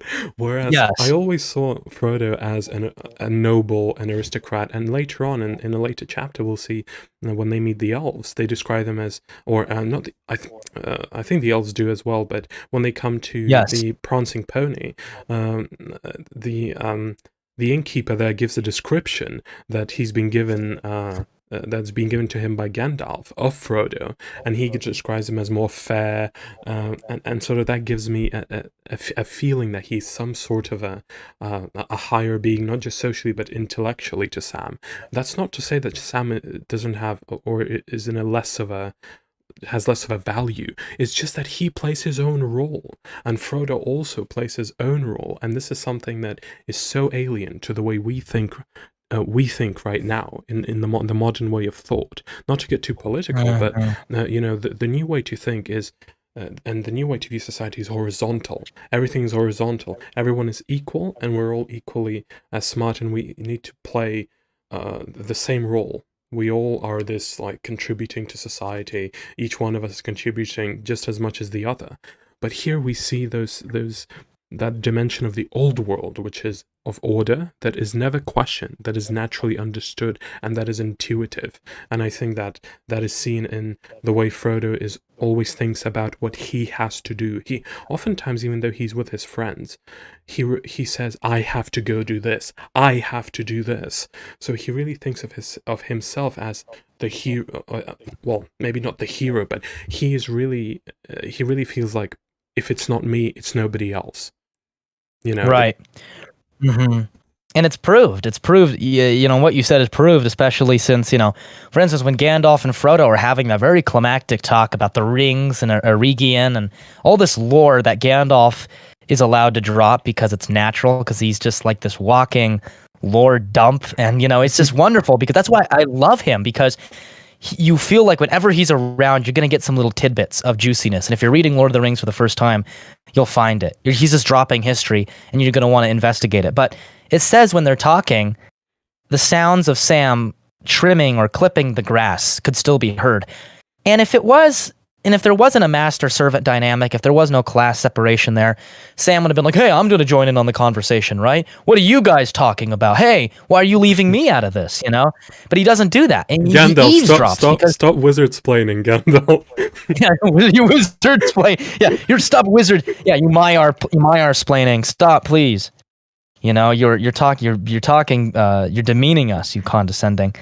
But there's none of that. In fact, he's humiliated when he is found out for eavesdropping. Just drop it to me, sir. That's a great scene. Whereas Merry and Pippin, who are really like, Sam's the best friend and Merry and Pippin are the next best, with Fredegar Bolger, who's not in the movies, Fatty Bolger. He's the fifth Hobbit, really. He's like the fifth wise man. He was probably going to be used. I don't know if he was going to be used for the whole story, but he's an interesting addition to the books that you don't see in the movies. But he's kind of like your normal stand-in Hobbit as well. He's large, likes to eat a lot. But Merry and Pippin, going back to them, they're more of peers. Do you notice this too in the books? They treat Frodo as a peer, whereas Sam treats him more as a kind of like, Sam's a golden retriever. He is. He's that type of attitude. Whereas Merry and Pippin, they do look up to Frodo, but they're able to kind of treat him with humor. They kind of have this sort of like humorous back and forth sometimes, not in like a teasing way, but there's just Sam views Frodo with such respect. I don't think he ever could even crack a joke the level that like Pippin does, for instance. He respects and Pippin's him very too young. much. Yeah. Yes, he respects him too much. So I like that. There. Yeah, for sure. So much in this chapter, and of course Gandalf talking about the amazing creatures that hobbits are. He's surprised, and that's, Gandalf is surprised. He is one of the ancient beings of the world, created at the very beginning, but he remarks how amazing the hobbits are as creatures. This is something if you know a bit beyond beyond the book, you understand, I think, how significant, or to me, my interpretation anyway of it is that that is more significant than what would seem at first glance. It really speaks a lot to the nature of hobbits, their obscurity, but also how special they are. truly a special race, and we'll see that from the Hobbit relationship with the ring. We've already seen it, right, with Bilbo, but we'll especially see it through this journey, how resilient they are to the corruption of the ring. Not perfectly resilient, of course, because in the end, the ring can be a huge burden, but how much how much purity there is to these creatures, if I may use that word, how much simplicity, and how absent is the scheming, the political scheming in their mind. That's True. my outlook. And I think that goes really well, what you just mentioned about how naturally pure and simple they are. Even someone like Gollum, who his, Gandalf's hunt for Gollum is described to some degree, and it'll be described later, which is some of the most interesting stuff, because he kind of teams up with Aragorn later on, and he talks about it. But, someone like, what was his name, Smeagol, before he was Gollum, he wasn't the best person beforehand. I mean, he was sneaky, kind of a schemer. He liked to be secretive. And so that's kind of what is exacerbated, yet in a twisted and mutated way, when he becomes Gollum. 500 years of the ring corrupting his body and mind. He's even more sneaky. He's more quiet. For instance, he'll be like a there's a word for it. He'll be like a follower. He'll be following our characters for a long time in the first book. Mm-hmm. So that is what he has, but he isn't driven to grandiose desires. He doesn't want to be like, I want to take over my community of hobbits along the Gladden fields and the Anduin River where he was from. He doesn't do that. He just wants to be creepy. He just wants to be like, and hobbits already don't like to be seen by a lot of people. So he just wants to be especially even more creepy. And there's some things about Gollum a lot of people don't realize, is that he's actually more than just like a murderer and a thief. He's an infant killer. And it's going to be something that we, I believe, could talk about more. He's quite a villain. And that's why I don't think he's really a gray character to the degree that some people call him. He can be saved, but he's black. He really is black. Mm-hmm. Like, his soul is black. He's not like debating between good and evil. He's really trying to for a little bit, but that's later on. But he really is a black figure. His soul is black, but it's not like a Saruman level of evil. He's still like a hobbit inside of that mutation with his desires, his darkest desires. All right, Three's Company then. Three's Company, yes. Then, shall we? Chapter 3. So, Frodo decides. Basically, they agree that if Gandalf doesn't show up by by Frodo's 50th birthday, which is Bilbo's 128th birthday, because they have birthdays on the same day, so that party wasn't just a party for Bilbo, it was also a party for Frodo. So he was 33 at the time the party happened. Now it's coming on to his 50th birthday. Wow. So 17 years Gandalf was kind of going back and forth between the Shire and obviously Saruman and Gondor, and trying to find things about this ring. So we really don't get that feeling, of course, understandably so, from the films. The timeline is condensed, extremely condensed, and you understand why.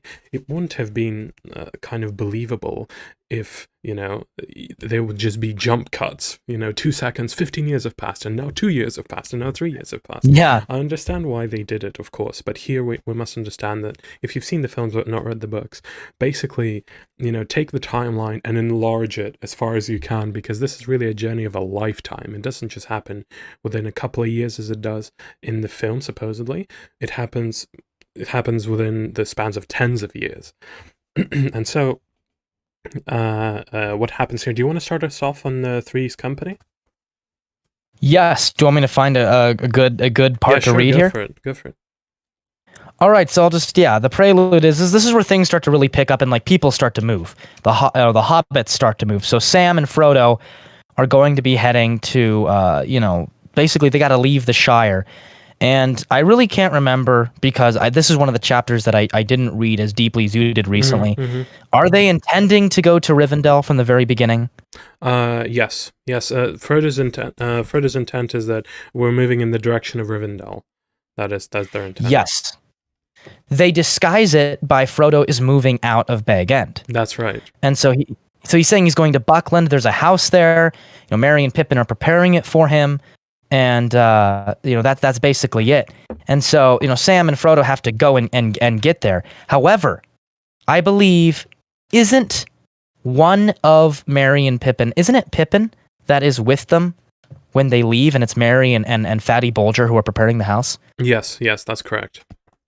So now that's why it's called Three's Company, because it's the three of them now, and they're on their way to this this new house that Frodo has bought for himself to be like a stand-in for why he's leaving. But so that there aren't to, how hobbits are, they like to discuss, as we've already seen. They like the rumors. They like to discuss other people and stuff like that. So he really doesn't want to make a kind of a big thing out of him leaving. He doesn't want it to seem like he's left just like Bilbo forever. So he buys this house. He wants to move further afield because it has Love the Pie, by the way, in the chat says, isn't Bag End super posh? And it is. That's kind of also plays into his aristocracy thing. It's super posh. This is like prime estate. This is prime estate in the Shire. And that's why the Sackville Bagginses are after it, is because they know they have some tentative connection, and basically they're really after it. And speaking of the Sackville Bagginses, this is something I'm glad didn't make into the films, because it just makes my heart bleed. Frodo, as a part of moving, sells Bag End. He sells Bag End to the Sackville Bagginses. Oh my goodness, I can't bear it. Every time I read that, I just cannot bear thinking these filthy little hobbit arms finally getting the prime estate. The place where the books, where Bilbo wrote his book, where he lived, all this cozy atmosphere, them finally getting what they wanted. Oh man, my heart just bleeds. Yes. I know, they're those in-laws, or those relatives that will never ever like you. They're jealous, they want what you have, and they get it. It's like it's just completely gone wrong. And they're so old too, right? I think they're so old. There's kind of almost a level of humor though that they finally get it, and they're probably not even going to be able to enjoy it for that long though. That's the silver lining, even though it's a little morose. But to carry it on forward, it really picks up the plot when they start to realize that they're followed. Now Frodo, he thinks that nobody knows that the ring, about the ring's existence. About his quest, he doesn't think. Yeah, only Sam knows, really, because he was dropping the eaves. But he doesn't think Pippin knows. But eventually, though, Sam mentions how his gaffer, his dad, really, that's what he calls, gaffer. His dad had a conversation, and this is something that is very, very interesting, because I want to describe how it's felt. There's this level of fear. The sound of hoofs drew nearer. Just in time, he threw himself down in a patch of long grass behind a tree that overshadowed the road. Then he lifted his head and peered cautiously above one of the great roots. Round the corner came a black horse, no hobbit pony, but a full-sized horse, and on it sat a large man, who seemed to crouch in the saddle, wrapped in a great black cloak and hood, so that only his boots and the high stirrups showed below. His face was shadowed and invisible. When it reached the tree and was level with Frodo, the horse stopped. The riding figure sat quite still with its head bowed as if listening. From inside the hood came a sound as of someone sniffing to catch an elusive scent. The head turned from side to side of the road. A sudden unreasoning fear of discovery laid hold of Frodo, and he thought of his ring. He hardly dared to breathe, and yet the desire to get it out of his pocket became so strong that he began slowly to move his hand. He felt that he only had to slip it on and he would feel safe. The advice of Gandalf seemed absurd. Bilbo had used the ring, and I am still in the Shire, he thought as his hand touched the chain on which it hung. At that moment, the rider sat up and shook the reins. The horse stepped forward, walking slowly at first, and then breaking into a quick trot. It goes on, but he had this queer feeling like the ring is calling out to this dark figure. It's obvious that this dark figure is up to no good, and Sam mentions it, how his dad had a conversation with this creepy guy who's black, dressed in these black robes, strange voice. It's so well done, and that is what the movies does so well too. This chase, which is kind of they're the first antagonists of the Fellowship. So well. It's Peter Jackson had his roots in horror films, and you can tell. Yes. So you could really tell with these black riders. Do you got any thoughts on these black riders? Yeah. there are descriptions of them which I will point out, which I particularly like when it comes to Amon Hen. So when they come to Yes. to Weathertop, that's where I kind of wanted to focus on them. But I wanted to Of course. here point out the expressive, artistic kind of force by which Tolkien summons up to describe nature. Nature in particular. We already mentioned how central nature is to him. Yes, and how he pities, the destruction brought upon to nature by industry. Well, here. Once again, maybe that's too far of maybe that's too far, stretching it too far. But I feel like his Catholic Christian sense kind of peers through here as well. In our understanding of the way God works, we know that all of existence is sustained by Him. He is like an ever-moving, ever persistent force. Everything moves, everything lives by Him. If you removed God, everything would disappear, because He is like the force driving everything, literally everything, us existing, trees existing, everything. And I think that in Tolkien's description, he describes nature as oftentimes alive, like moving by itself, living by itself, Yes. breathing by itself. And of course, at the extreme, that's Ent, for example. Yes, I mean, they're literally walking around and talking and living. But there is a base layer of the world around me is alive, and it can be used for good, and it can be used for evil by the Dark Lord. And I want to read that passage and see what you think of it. The passage comes right after what you've just read. The shadows of the trees were long and thin on the grass as they started off again. They now kept a stone's throw to the left of the road, and kept out of sight of it as much as they could. But this hindered them, for the grass was thick and tussocky, and the ground uneven, and the trees began to draw together into thickets. The sun had got down red behind the hills at their backs, and evening was coming on before they came back to the road at the end of the long level, over which it had run straight for some miles. At that point it bent left and went down to the lowlands of the Yale, making for Stock. But a lane branched right, winding through a wood of ancient oak trees on its way to Woodhall. "That is the way for us," said Frodo. Not far from the road meeting, they came on the huge hulk of a tree. It was still alive, and had leaves on the small branches that it had put out around the broken stumps of its long fallen limbs, but it was hollow, and could be entered by a great crack on the side away from the road. The hobbits crept inside. They sat there upon a floor of old leaves and decayed wood. They rested and had a light meal, talking quietly and listening from time to time. And then it describes, the twilight crept. The twilight was about them as they crept back. So the west wind was sighing in the branches. Leaves were whispering. The road soon began to fall gently and steadily into the dusk. So this movement, the nature around them moves. It's as if it is more alive than what we're used to. But I think Tolkien is really on the wavelength of nature. He feels nature. He grew up in nature, and he has that partly Catholic and partly kind of old world understanding that we are a part of nature that is alive. What do you think about that? I love it. I love it even more when I have read the Silmarillion, and maybe one day we can tackle that beast. And nature in Tolkien's world is like just straight, like there are direct so-called angels behind it. So there's like one that is the maker of water, there's one that belongs to nature, and so nature in Tolkien's world has this level of, when it is unmolested, when it is just completely in its innocence, you could say, it has this level of sentience, and that is why these words work so well. And Gandalf echoes this in the movie in a negative connotation, because he says, the enemy of the servant, the servants of the enemy have many ears and eyes, even birds and trees. Yeah. Yes. And so you kind of feel like, with the Crebain, not just them, but, the trees as well. And we'll find trees to be malevolent later on in this book. But there is this thing where you feel like it's so alive. every aspect of nature is definitely. It's not like our trees. It's not just like this. It paints such a pretty picture, and it leaves you really wanting to just more.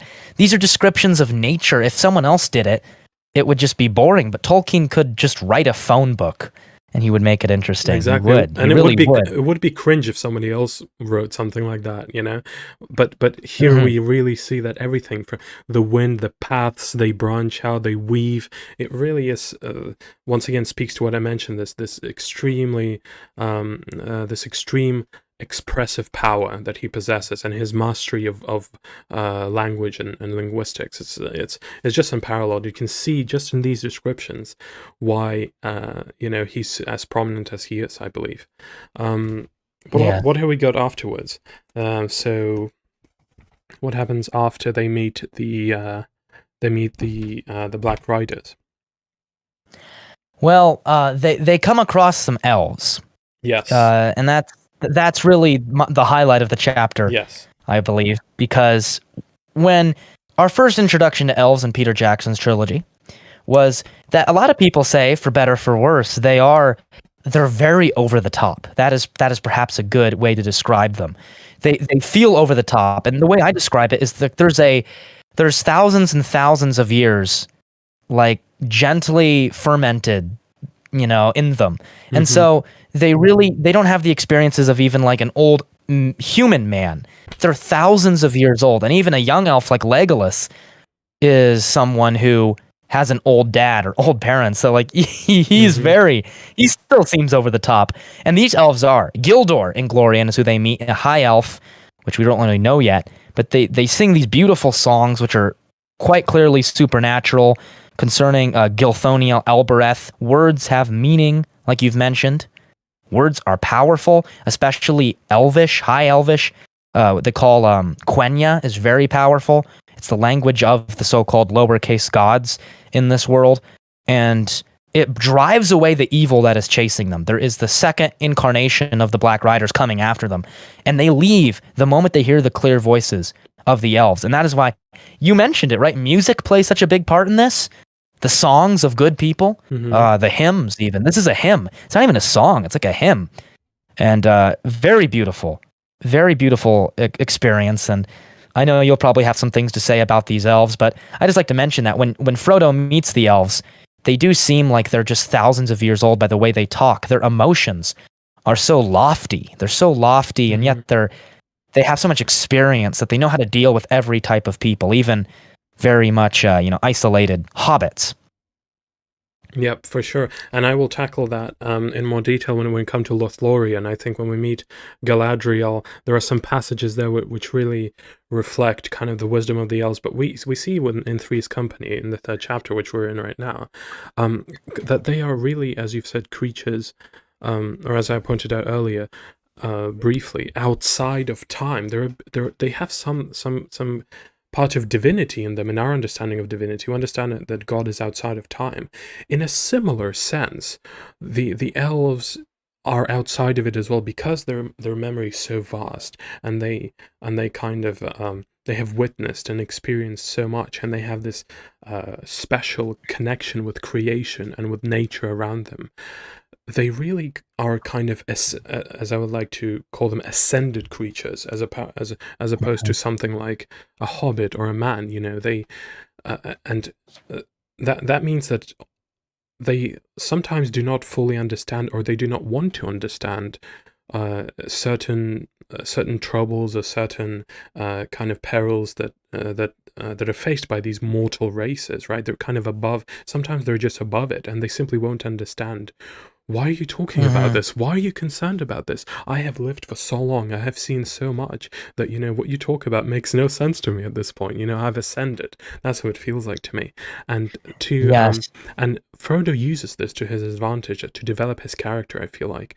Frodo is still at this point in love with the Shire. It's obvious. When I discussed him as an aristocrat, he's not a cosmopolitan, though. Like, he loves the Shire as well. He loves the Shire. He's an aristocrat. Point. He's like a landed gentry. His land is him, is a part of him. But he's cultured, though. Exactly, cultured, absolutely. And this is what he poses. He wants, of course, when he meets these elves, Gildor, yes, as you've mentioned, they talk, and he names them Elf Friend, of course, and he's heard of his his quest. He doesn't know exactly what he's doing, but he knows that he needs to be aided and that he's in danger. And Frodo asks kind of him he understands, I think, that he's a higher creature, and so he asks him for advice. Simply put, he asks him for advice, and he says, and I quote, "I cannot imagine what information could be more terrifying than your hints and warnings." And of course, this is what I'm talking about. They speak as ascended creatures. Yeah, so sometimes it's not clear what they talk about, and they're not as straightforward as one would want, right? As Frodo here would want. He later on says, "Just tell me who the Black Riders are, okay? Just tell me." And they're like, "No, look, I can't, okay? Because you won't get it," basically. But continuing on, he says, Frodo exclaims, "I knew that danger lay ahead, of course, but I did not expect to meet it in our own Shire. Can't a hobbit walk from the water to the river in peace?" And what does the elf say? What does Gildor say? "But it is not your own Shire," said Gildor. "Others dwelt here before hobbits were, and others will dwell here again when hobbits are no more. The wide world is all about you. You can fence yourself in, but you cannot ever fence it out." This is, and this is exactly what I've been talking about here, which is he sees the whole timeline, right? Whereas Frodo lives in his merely 50 years.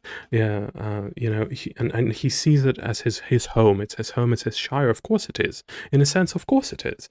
But the elf just gives him a sense of perspective, which I think he will have in the future when he understands, when he kind of evolves and understands how huge his quest truly is. And he understands that if I don't complete this, then the whole history will be erased together with the Shire.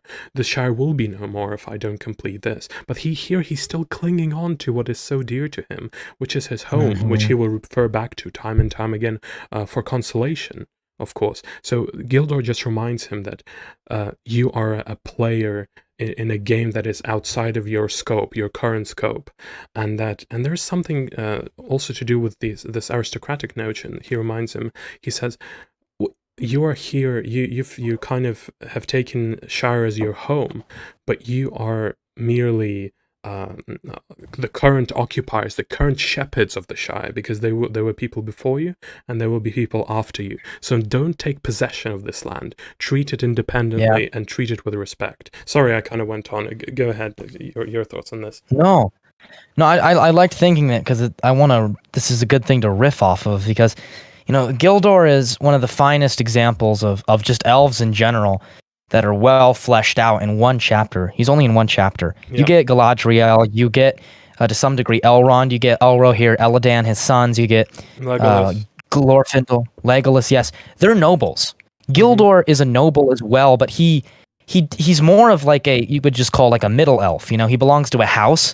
He probably was a follower of this family, or just a distant relative. And so he has this. He's very down to earth for an elf.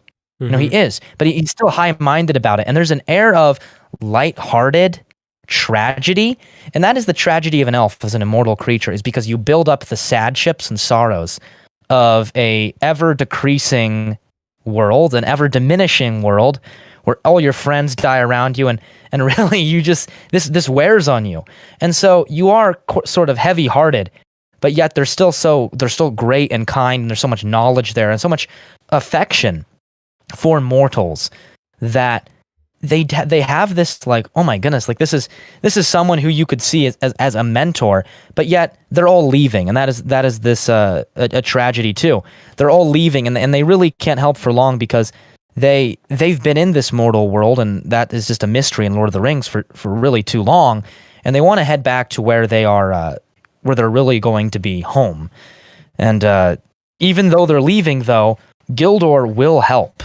He will help Frodo in his journey by spreading the word to the right people. So I just thought that was interesting, too, how Gildor is just well fleshed out in a chapter. You got to give credit to Tolkien for character development in so little time. Absolutely. And once again, your sources, can I just point out we're in the 3rd chapter, and once again, chance. That word chance, it just jumps out at me when he later on says, the elves have their own labors and their own sorrows, and they are little concerned with the ways of hobbits and of any other creatures upon earth. Once again, this ascent, they've ascended, right? This idea of an ascended being. Our paths cross theirs seldom, by chance or purpose.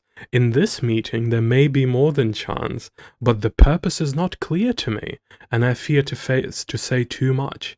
Once again, there may be more than chance, but we don't know how we've met. I mean, this is providence. I'm telling you, this is like they're being swept by the winds. They're being swept by these paths, and have these extraordinary meetings. But what is behind it? Are they just on a piece of rock floating in space, and this is all just randomly happening to them? No, there is a guiding hand. It's not Reddit. This is a guiding hand of a sentient being that kind of that operates in this battle of good and evil. It's true. It's really true, and that's what makes this not just it's an elevated. You've used that word, I believe, to describe the elves, but I use this too to describe the work. It's an elevated work of fiction. Frodo goes on to ask for advice. But where shall I find courage? Asked Frodo. That is what I chiefly need. And the answer is, courage is found in unlikely places, said Gildor. Be of good hope. Sleep now. In the morning we shall have gone, but we will send our messages through the lands. The wandering company shall know of your journey, and those that have power for good shall be on the watch. I name you, elf friend. Once again, that the power of names and language. Why does he say it so solemnly? Why do we hear that being repeated, even by Goldberry? Right, just in the chapter coming. Why do we see it repeated? Because names and words are powerful. I name you, elf friend, and may the stars shine upon the end of your road. Seldom have we had such delight in strangers, and it's just fair to hear the words of the ancient speech from the lips of other wanderers in this world. You know, he asks for courage. He says it's found in unlikely places, and we will see one of my favorite quotes in the book. I think coming up soon, when they talk about that even the fattest hobbit has that spirit, that courage inside of him. You know, this is what I think he hearkens to. You know, it's yes, you may seem like you just like eating and gardening and all that stuff, but in that love of your homeland, in that love of the simple things, you will find the courage to defend them. The more you value them, the more courage you will find to defend them. I think this is purely my interpretation. This is what Gilder kind of harkens to, foreshadows that development slightly. Yeah. And this is actually the very end of the chapter. Yeah, go for it. Yes, it's as you can tell, I took my time with this because it is one of my favorite chapters of the Fellowship, because I love elves. I love the elves. You know, they're done so well in the books, more than the movies. I found like the dwarves were easier to represent because they're more relatable. Elves aren't relatable. But remember something, guys, and enjoying art and culture, whatever it's cinemas, music, whatever, it doesn't have to be relatable to be beautiful. And I don't need to relate to the elves to find them great. In fact, I think that they're pretty crazy, like to our standards, right? We think that they always take their time with things. Wandering companies, they're gonna leave Middle Earth. So why are they tarrying? Why are they taking their time? Because they'll miss the land. They're immortal creatures. They know they'll never come back.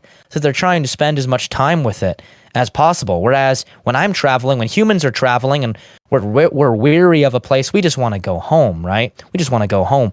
Like it gets to the point where it's wonderfully portrayed. The hobbits are just like, I just want to return to the Shire. You know, I've gotten where I've got to go, Mr. Frodo. Now I just want to go to the Shire, you know?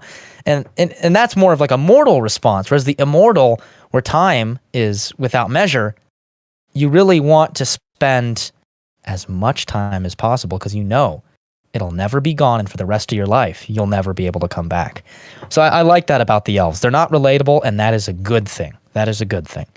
Absolutely. Anything else in chapter 3, or are we moving on to a shortcut to mushrooms? I'm ready to go to Farmer Maggot. All right, excellent. So, do you want to start us off on this? What's happening? Yes, so, they wake up. I think a couple of them may be hung over in our terms because they had a little elvish Miravir, it's called, or I believe Miravir. And it's Pippin and Sam. They're very groggy. They were sleeping in tree bowers. And the elves are gone, and there are things ready for them. There's, obviously they're all getting ready to go. They have a little hobbit banter, but they do come across a certain fellow, and Pippin doesn't want to meet him because Pippin says something very interesting. He says they're mentioning a shortcut and trying to get to their place much more quickly.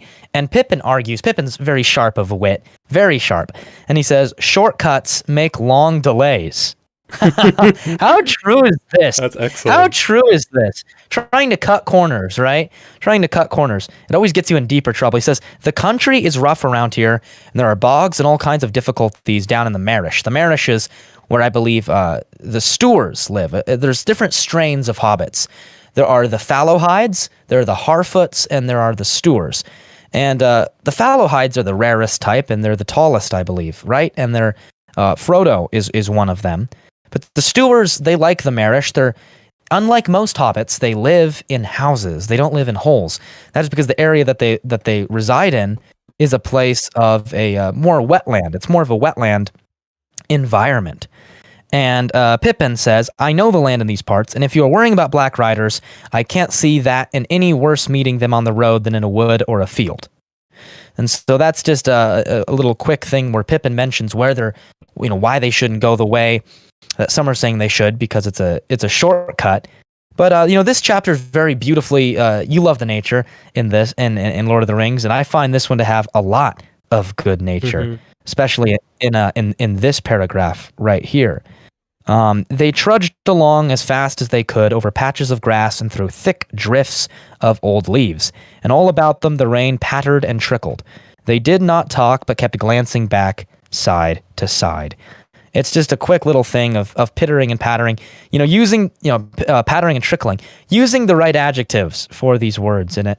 It just creates an image perfectly for me. And I'm a kind of a nature junkie exploring it and reading about it. So it's delicious. It is. I wanted to point out the exposition that we get when it comes to Sam's character.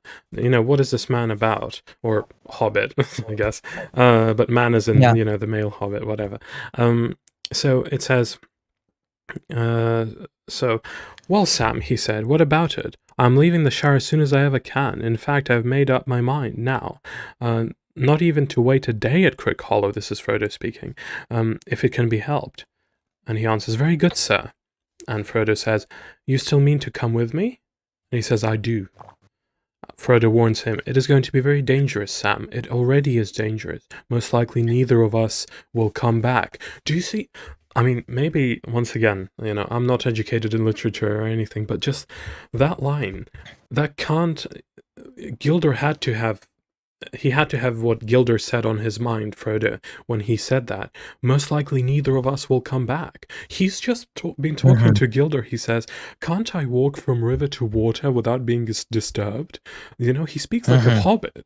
But here he says, most likely neither of us will come back. It's like he's taken on board some of what Gilder has told him, which is, this conflict is outside of you. This is so much greater than Shire. And I think he starts to understand it, and he kind of wants to get that across to Sam. And Sam says, and I mean, this is what he's all about, I feel like. We mentioned his unwavering loyalty. This is it. If you don't come back, sir, then I shan't. That's certain, said Sam. Don't you leave him, they said to me. Leave him, I said. I never meant to. I'm going with him if he climbs to the moon, and if any of those Black Riders try to stop him, they'll have Sam Gamgee to reckon with. I said. They laughed. Who are they you're talking about? The elves, sir. So that's him talking to the elves. And I think this passage, this is what Peter Jackson has adapted for that beautiful last 15 minutes of the Fellowship of the Ring when they're in the boat, when Frodo rescues him, and he says, don't you leave him, Samwise Gamgee. Maybe that's where this they got the inspiration from this piece of dialogue here. I believe that is the case. which is a beautiful scene. We'll come to it at the very end. But late and just they talk for a bit, and once again this Sam develops. He also feels just like what Frodo told him, right? Is that danger is here. This is it. This is it, man. We are going to an adventure that is far beyond anything we've ever seen, far beyond what the Shire means to us, even though it may mean so much. And he kind of reflects that change after he talked to the elves, after Sam talks to the elves. I think he undergoes a similar change that Frodo does. And listen to this. Yes, sir, I don't know how to say it. Well, Frodo says, do you feel any need to leave the Shire now that your wish to see them has come true already? He asked.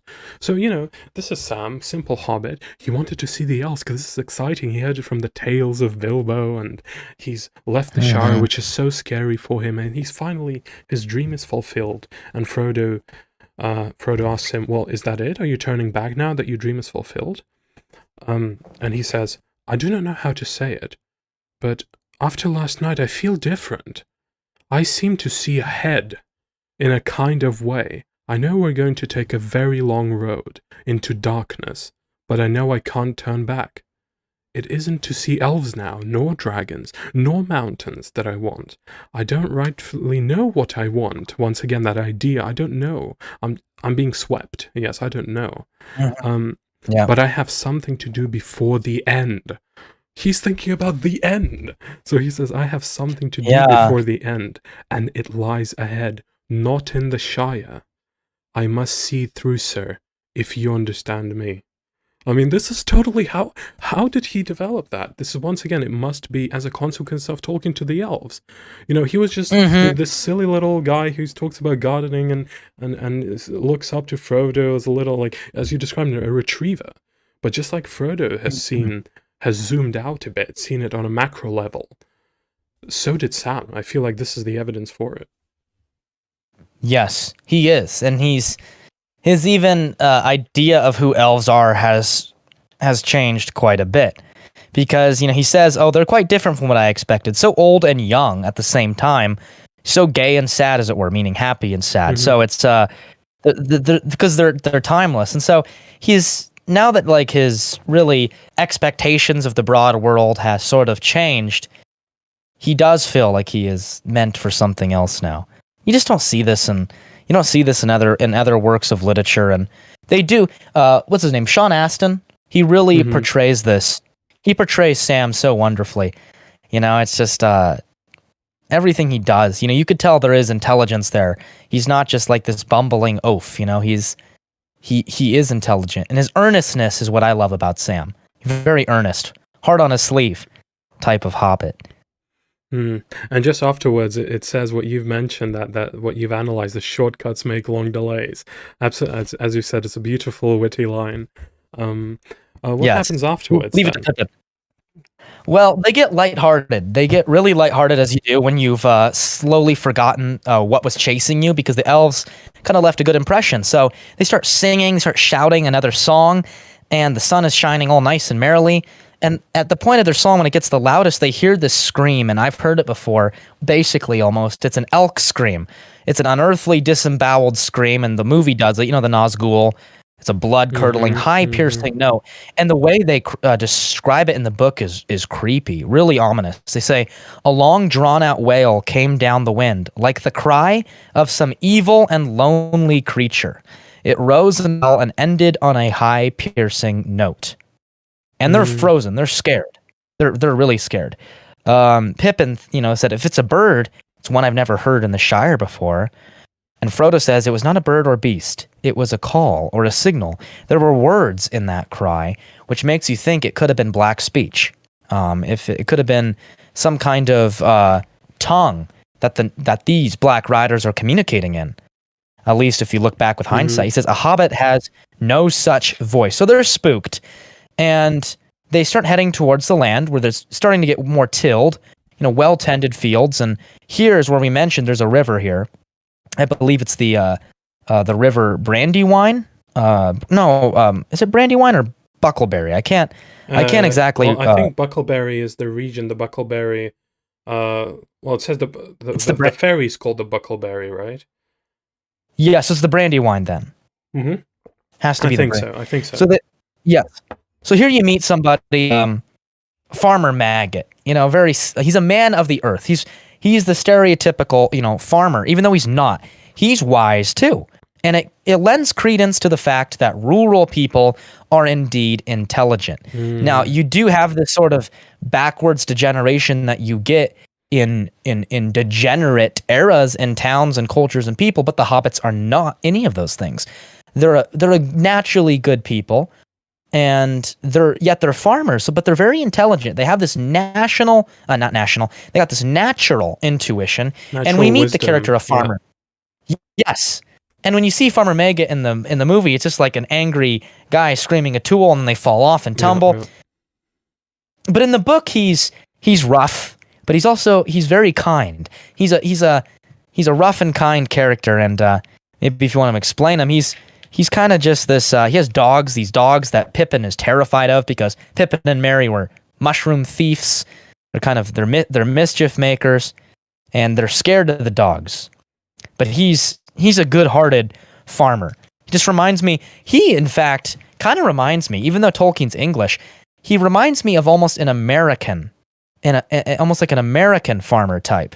Get off because, yeah, basically. But he's a willing friend. He's almost like a redneck hobbit, if you will. He's almost like he's just down to earth. His wife just reminds me of that too, Mrs. Maggot. He makes the hobbits their favorite thing, which they wanted to steal. Mushrooms, a big meal of hot and steaming mushrooms, and he's ready and loyal to help them deal with these black riders. And if I'm not mistaken, Thomas, he's connected to. He knows about the elves, or he knows something about dwarves. Isn't that true?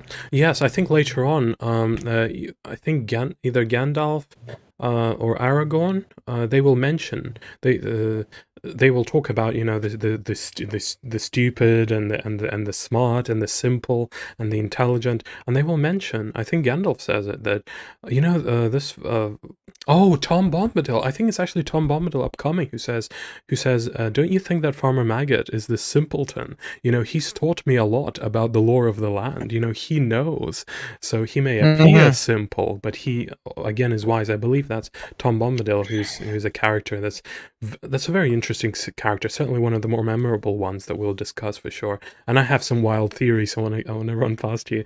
Oh no! Can I just point out Farmer Maggot? Farmer Maggot. I mean, Maggot. Yeah, Maggot. What a name! What a name! Real. It's and a bit of. It goes precisely to what he is, as you've said. He's a man of the earth, right? And what would you call him? Obviously, it's Farmer Maggot, and it always kind of cracks me up that the smile kind of naturally comes on, especially when he says Mrs. Maggot as well. Yeah. Oh. So it's must be a real beauty. Yeah. Oh yeah. So. Anything else? What's happening? Because he invites them over, does he not, to stay? Yes. And, there's really nothing too much to touch about here. Yeah. I mean, the movies passes it over almost in a heartbeat. They just kind of run away from his property, but it's just another look into the culture of the hobbits, and you just get to meet more of them. You get to meet more of them, and that's what always is great. You get to meet these different types of country people, of rural traditional people, so... Yes. So, next chapter then. Chapter 5. A Conspiracy Unmasked. So, what is happening here then? All right. So, here, just to sum it up kind of briefly, they cross more country, and Farmer Maggot does help him. Yeah. He after supper, after they're eating all this, he helps them in a carriage, and he disguises them, in fact, and... He does cross some black riders, I believe. But the hobbits are covered. And isn't that true? The hobbits are... This is the chapter I didn't read in my trying to catch up with you in all of this. And so, but they meet there at Crick Hollow, and Fatty and Merry are there. We haven't really discussed Merry yet. Merry's out of the two hobbits, would you say Merry is the less fleshed out the Tooks and the Brandybucks. You get more of Pippin's personality throughout the trilogy. It's hard for me to kind of compare it quantitatively like that. But what do you think? I think it's the case, and even I used to do a lot of Tolkien trivia, and Pippin is mentioned substantially more than Merry, especially in the first book. Now, it kind of, as they team up after some momentous events, they tend to grow together. But in the first book, I find Merry is yet really to develop as strongly as Pippin, and that is maybe because I'm not sure if this was intended, but perhaps, you know, Tolkien in writing the first few chapters was, you know, figuring out who did he want to be a part of his fellowship. Did he change some things? Mentioned in the foreword that there's some things that he might have changed, but he keeps silent about. He doesn't doesn't critique. So I don't know if that's the case, but it's certainly a fun chapter. Wouldn't you agree? I agree. I was just going to mention. Yeah, I was just it's the boys. They're partying with the boys. The boys, they're yeah, it's the boys club, man. The boys club. You know, it's the boys. That's what they're doing. You know, they're basically like, don't they spill water everywhere? Like they literally like Pippin like gets water and suds from the bathtub like all over the place. Like yeah, and this is it. Is that even though Frodo's 50, he's literally 50 years old. To us, that's unimaginable. But remember, this to them, 33 years old is almost like our 16-year-olds. You know, this is when you come of age, almost. Yeah. You know, and so you can see, and that maybe plays into not just the kind of the age, the skewed age timeline, but it also plays into that innocence idea, right? That for example, Christ talked about. Yes. He talked about the purity, be pure as a child would be faithful as a child would be. And you can definitely see that even though they've lived, you know, by our imaginings a long time, they are basically children. I mean, take a read of this. A bath? Cried Yes. Pippin. Oh, blessed Meriadoc. Which order shall we go in, said Frodo. Eldest first or quickest first?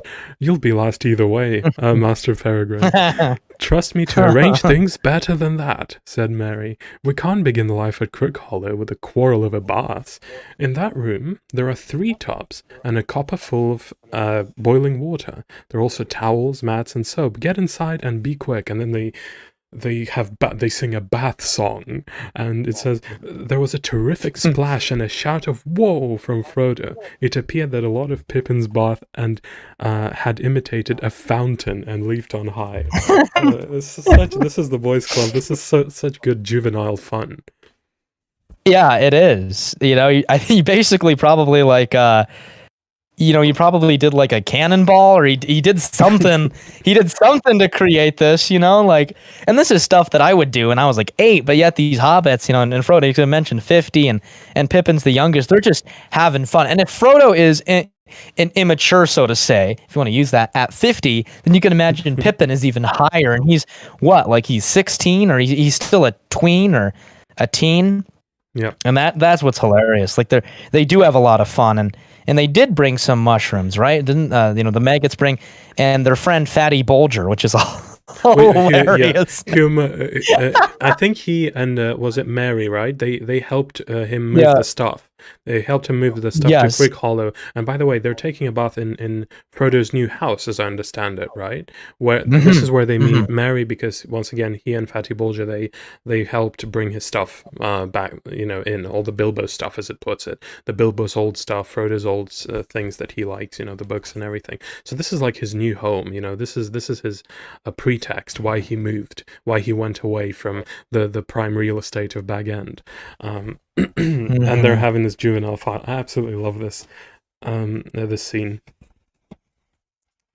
It's, where else do you want to go? I mean, the reason why it's called Conspiracy Unmasked is because Frodo's thoughts of just Sam knowing he was the only one who knew he had the ring becomes unraveled. Everyone knows, and the whole company, every hobbit there knows for a long time he had the ring. Kind of humorous because he's so obvious. Yeah. Isn't that kind of true though? When you have a secret or you have a habit, let's just say that, something that you do that you think that is no one notices or some kind of tick. And then people's like, yeah, we all know you think that way, or you have feelings like that. It's obvious. And you're like, how? It's because no, because we're your friends, right? They can pick up on things, that other people can't. Like when he wants to escape, doesn't he put on the ring? Frodo puts on the ring whenever he meets people he doesn't like. Or he likes Sackville Baggins. He's like, oh, get out of here. I don't want to talk to these people. That is relatable. I wish I had the ring for that circumstance. Yeah. Just, okay, bye. Family reunions. I'm out of there. On ring mode. But yes, they do figure it out. Any comments on that you'd like to mention? Yeah, very quickly. Just before they figure it out, kind of Frodo tries to talk them out of following him, and this is one of those. I'm going to say that multiple characters in. As I'm reading it, and it kind of makes sense to me. I think I've read a paper on this, and it seemed quite convincing that there are three characters, namely Frodo, Gandalf, and Aragorn, which have a Christ-like dimension to them, and the Christ-like dimension to them that is attached to Frodo is the sacrificial lamb dimension. He is willing to take on. Kind of the even though he's so small and insignificant, take on the burden of the world and take this burden and destroy it.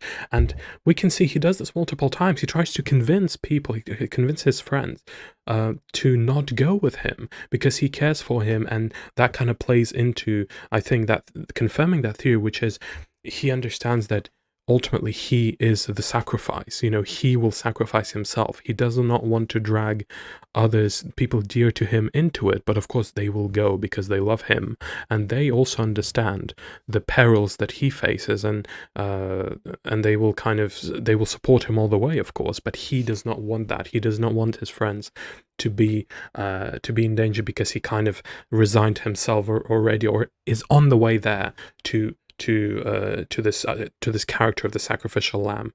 And that's what he says. My dear and most beloved hobbits, said Frodo, deeply moved, but I could not allow it. I decided that long ago too. You speak of danger, but you do not understand. This is no treasure hunt, no there and back journey. I am flying from deadly peril into deadly peril. He basically says, and we've seen that before, I'm not coming back, he says. He's resigned himself. He's prepared already to sacrifice himself, but he just doesn't want to see people around him suffer. He thinks it's his burden, and that plays into what I've said earlier, and we'll see this in the future. He often, even though he has company, he often says, what do I do about this? How do I act in this? Even though and other characters will often respond to him, worry not, you are not alone. You are not alone. But he just plays into what you've said earlier, much earlier, must have been 2 hours ago, that he just is in himself. He's in his thoughts. He really is thinking through the situation, and almost kind of resigned from his surroundings, even though obviously he has these companions. So he's really thoughtful in that sense, and I think there's something to that idea of him being the sacrificial lamb. Yes, he's never over his head in anything that happens. Frodo takes everything on the chin. All the troubles that he really has. He really only confides his problems to Gandalf and to Sam later on. Whereas the other ones who are so ready to follow him and they're so loyal, they're good friends, but they really don't have any clue what's in store. Yeah. They don't, whether it's historically from the knowledge that Frodo has, or even from the wise and sage advice of Gandalf, or even just the inherent traits like you mentioned that Frodo has. And they're going to, they're going to get their first test. In the next chapter. And, that's when they all decide, who's going to stay, who's going to go. Fredegar decides to stay. He's going to watch the house at, Crick Hollow for, good purposes, as you'll come to find. And the others are going to head, through this really kind of like creaky, it's the best way to describe it, a creaky sounding forest called the Old Forest, which is your first touch of like this definite high fantasy type of material. at least, because you really don't have anything to do with, spirits or beings that aren't man or mortal-like or even immortal-like. There's nothing not made of flesh and bone really yet that you've yet to come across.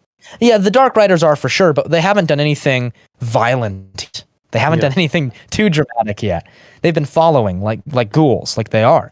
So we're about to get on the cusp of that. And this is why I feel like this is the chapter, really the last chapter, it is of the Shire. And it's kind of like this goodbye to everything that is good, nice, and when safe. Because after this, it's basically, it's it. They're going to venture into the great beyond, even though it's just the Old Forest and certain other lands. But it's it. This is the last part, and now the prelude is done, and you're getting into the legit quest. Yes, and this is when, right at the end of the chapter, this is when we get one of Frodo's prophetic dreams. Yes, which I always find fascinating. Right. One of my favorites are gonna come up soon. When he's at the House of Tom Bombadil and he has this vision of a far green country. I have a lot I want to say on this, but here he has this first vision, which is no less important. It says, "Then he heard a noise in the distance. At first, he thought it was a great wind coming over the leaves of the forest. This is him dreaming. Then he knew that it was not leaves, but the sound of the sea far off, a sound he had never heard in waking life, though it had often troubled his dreams. Suddenly he found he was out in the open. There was no trees after all. He was on a dark heath, and there was a strange salt smell in the air. Looking up, he saw before him a tall white tower, standing alone in the high ridge. A great desire came over him to climb the tower and see the sea. He started to struggle up the ridge towards the tower, but suddenly a light came in the sky, and there was a noise of thunder." Quite an interesting one. Whoa. Yeah. An interesting vision. Yeah, there's the dreams that are always in this are definitely to be taken seriously. It's foreshadowing. It's definitely describing something, and I've yet to discern what they were talking about, geographically at least, in Middle-earth. It could be the Grey Havens, it could be, heck, it even could be Amon, the continent where the lowercase gods and the elves, the high elves are. I have no idea. All I know is that it's written wonderfully, very barren, very stark, very alone, very dreamlike. I could picture that perfectly, like a mottled heath, and there's a ridge overlooking the sea, and there's just one lone tower that stands up like a sore thumb. It's very picturesque. I love it. And I love that dream too. I quite never, understood exactly what it was foreshadowing. I think they discuss it with Gandalf in the many meetings or in the council. I think we'll see. Maybe he's definitely discusses some dream that he's had, and so we'll see whether we can kind of unmask the conspiracy when we come to it, if you will.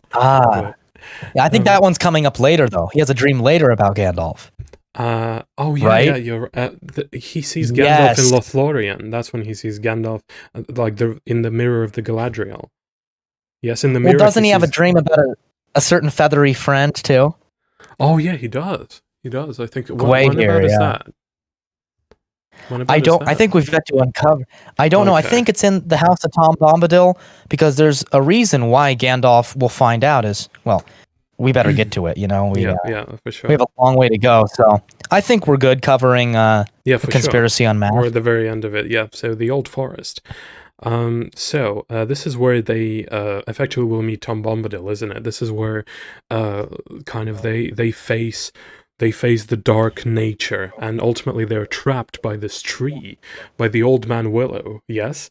And this is this tree that's alive, and that kind of suffocates them and traps them, and we'll find a character who's called Tom Bombadil, who rescues them it's a very silly sight, isn't it? I mean, there's some random guy in some weird hat and weird boots just singing some random nonsense and just Tom Bombadil.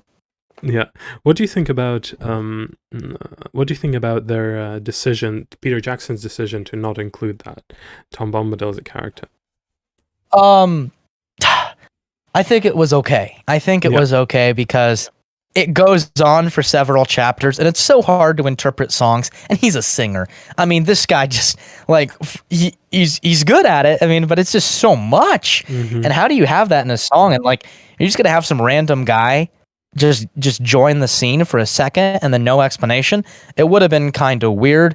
I think they should have included the Old Forest somehow, and the Barrow-downs yet to come, because they're so memorable. They're so good. The Barrow-downs, I mean, the Old Forest is just such a musty sounding forest, and it's just old and creaky. Smells like 1,000-year-old, like vegetative armpit. You could just picture, and you could tell it's alive. Trees at one point had attacked Brandybuck, and they had to burn back this certain amount of area. Yeah. It's so cool. I mean, I don't know how much time you want to spend in it, but at least Old Man Willow, he's just some random tree that we've heard mention of. Some trees have sentience, and he's just angry. He's just ticked off, and he's just mad at human. Yeah. And so he drowns basically the hobbits in sleep. He lures them to this dark heart of the forest. Really, they get lost, like they always do. They get lost by this sentient, evil, supernatural spirit oak, or willow, sorry. And he's all crumbly. The way they describe Old Man Willow is he's crumbling. He's like this flaking old tree. For instance, he's 100 wrinkles of. Hold on, no, never mind. That's Bombadil's description. But he basically sings them to a sleep. They can kind of feel sleepy, and they all fall asleep. Mm-hmm. He's old and hoary. That's what they describe him. Enormous sprawling branches, twisted trunk, knotted, reaching arms with many long-fingered hands, wide fissures that creaked faintly as the boughs moved. And so he's just this nasty old crumbling willow. He starts choking them, and they start suffocating, and they shout, "Help!" Frodo starts shouting, "Help!" And that's when you get this bounding guy. This bounding figure in a, what is it, a blue hat, yellow pants, or... Yellow boots, I believe. Yeah. Yes. So yeah, I've monologued long enough. What can you say about this appearance of Bombadil? It's really mysterious because for people who are not maybe familiar, we don't really know much about him. We don't really know what kind of a being he is. We'll get as we'll get into the next chapter, we'll kind of discuss this more. But I wanted to introduce some idea that, at the very least, the way I view the sequence, what I feel when I read this chapter and the next, or just really into all the chapters with Bombadil's presence in them, is I'm almost like in a fairy tale of sorts, and I'm almost like in like the most generic, not in a bad way, but in the most kind of medieval, folklorish fairy tale. And I will and we'll get to it as to why I think that. But just for example, when he appears, right, you mentioned this briefly. They're enchanted by the song, right? So let me just read a little passage. After he sings, Frodo and Sam stood as if enchanted. The wind puffed out, the leaves hung silently again on stiff branches. There was another burst of song, and then suddenly, hopping and dancing along the path, there appeared above the reeds an old battered hat with a tall crown and a blue feather stuck on the band. What? With another hop and a bound, there came into view a man. Or so it seemed. At any rate, he was too large and heavy for a hobbit, if not quite tall enough for one of the big people, though he made noise enough for one, stomping along with great yellow boots on his thick legs, and charging through grass and rushes like a cow going down to drink. He had a blue coat and a long brown beard, and his eyes were blue and bright, and his face was red as a ripe apple, but creased into 100 wrinkles of laughter, which is what you've mentioned, I believe, just now. In his hands he carried a large leaf, as on a tray a small pile of white water lilies. So we see this like the enchanting song once again. Once again, we're reminded words, music, magical. They are, the trope in fantasy, casting spells. It's usually accompanied by speaking some incantations. And this is it. This is as basic as it gets. And this is where Tolkien is. This is where I believe a lot of this inspiration comes from Tolkien, right? This is the power of words, and he's described as having a tall crown. It almost reminds me of some like medieval fairy tale-ish king almost. And as we recognize that he's basically the master of this little like mini world of his, like a mini forest of his, that is really outside, almost feels outside of the world. It almost feels that way. It feels ethereal, it feels fairy tale-ish. And my favorite quote is going to be upcoming in the next chapter, I believe. I don't think it's in this chapter. Let's see. No, it's in the next chapter, but it's going to be one of the kind of most obvious, I don't want to say tropes, but kind of fairy tale-ish images to do with milk. It's the path. The path drops down like a stream of milk. I mean, this is like what? This you're talking about. Gingerbread houses and streams of milk. It truly is. There is something fairy tale-ish about him and his little home and his forest.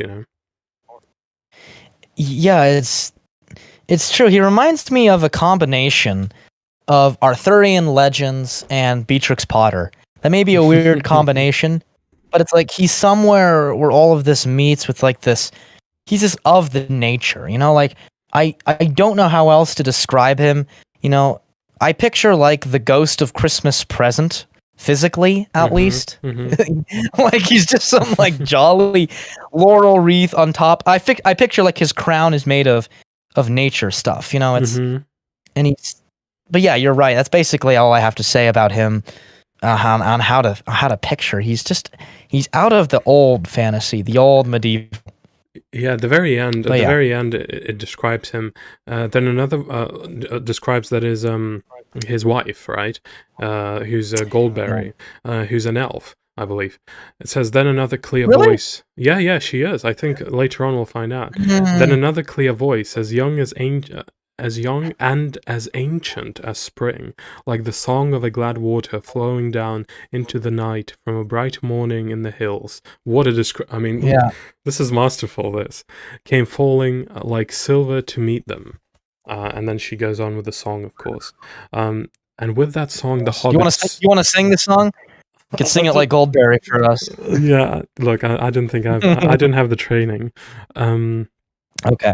And after the song, she's described basically as the river daughter. So once again, there's something primordial about not just him, but her as well, right? There's something, they are of nature, described as ancient as spring. And he will later on also be described as coming before everything. He has come before everything. So once again, he has that similar feeling that the elves do almost, of this kind of being outside of time and being like almost an observer of the events around him. He has this fun, but he's got his own little backyard where he's running around, and he's really just an observant, And at the very end, it ends after that song. And with that song, the hobbit stood upon the threshold, and a golden light was all about them. And I think we'll end that the golden light is the golden light of the light coming from the open door of the home of Tom Bombadil. So there's a lot of gold in this, like golden light, golden crown.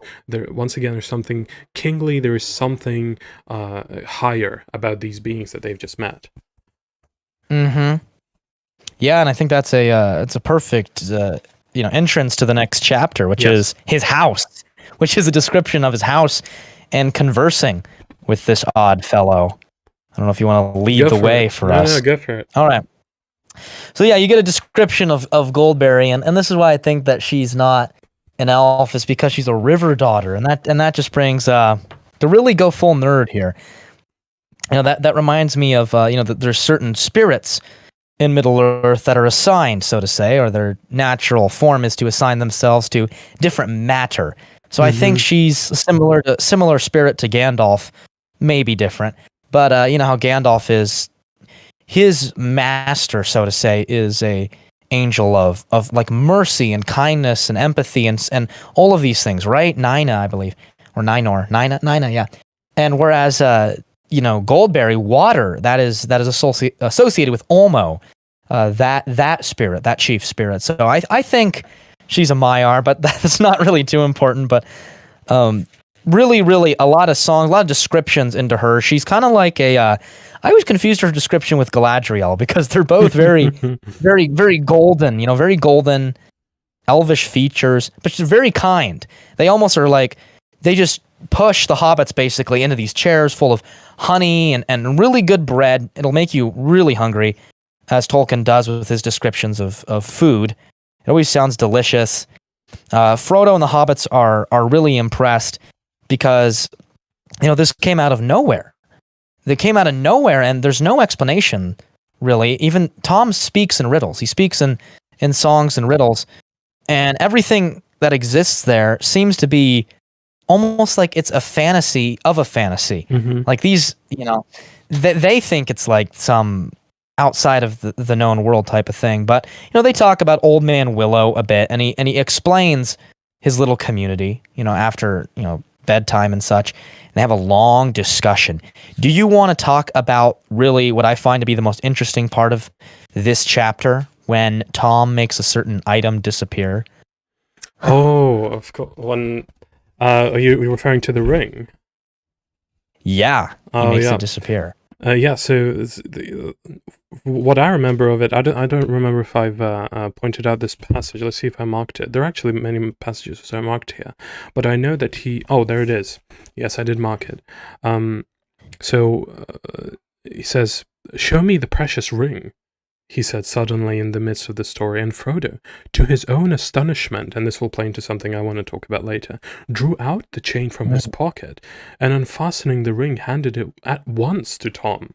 So there's some kind of power that he has over Frodo. What is it? Like he just hands him over basically the whole point of the quest, like the matter of life and death. He sees this guy for the freaking first time in his life, and he just, at his willing, at his command, without even realizing what's going on, hands him the ring. What's up?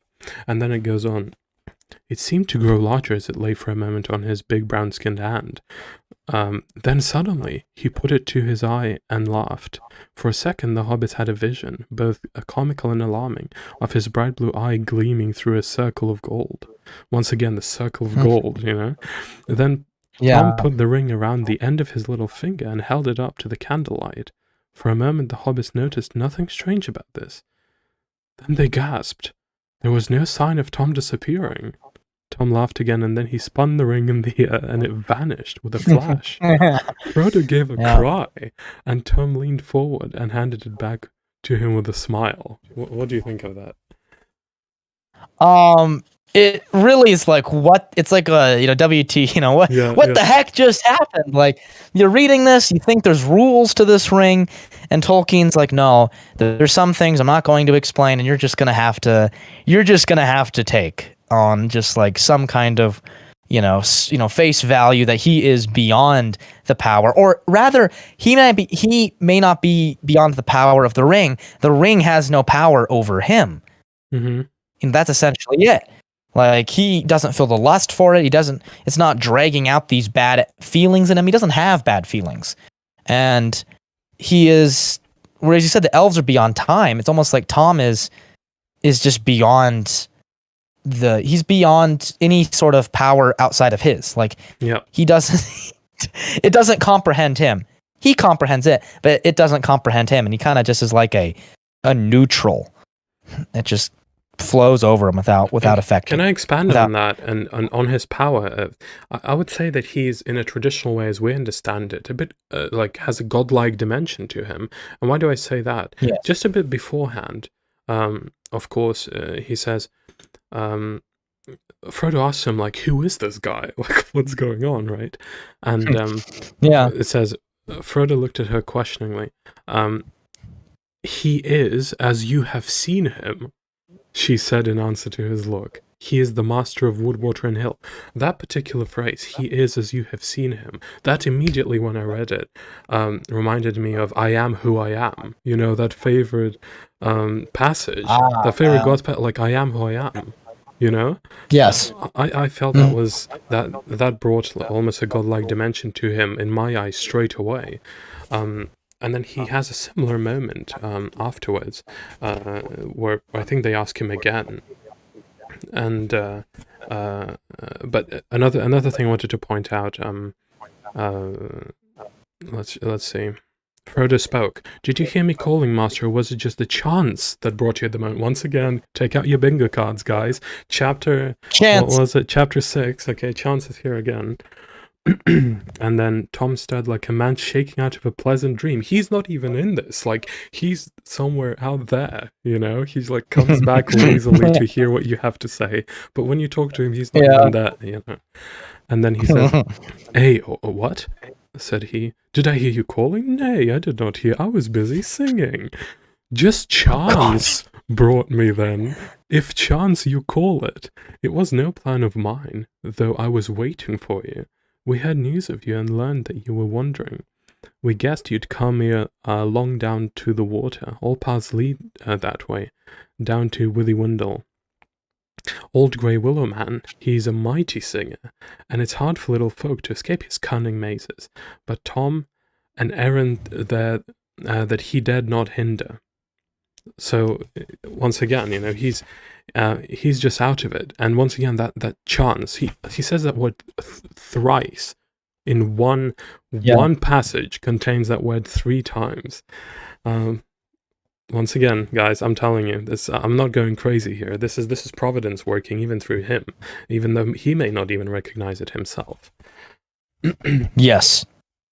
Yeah, and he is. He tends to come in and out, and he sometimes has the conversation, but I think he more talks at people than to them or with them. He just kind of talks at them. But it's kind of great because he's able to give you lore on just random things. He talks about bees and flowers, the ways of trees. He mentions, this is interesting. He says, as they listened, they began to understand the lives of the forest apart from themselves. Indeed, to feel themselves as the strangers where all other things were at home. Moving constantly in and out of his talk was Old Man Willow, and Frodo learned now enough to content him. Indeed, more than enough, for it was not comfortable lore, because they almost got suffocated. Tom's words laid bare the hearts of trees and their thoughts, which were often dark and strange, and filled with the hatred of things that go free upon the earth. Gnawing, biting, breaking, hacking, burning. Treebeard says this in the movies. He does. Destroyers and usurpers, yeah.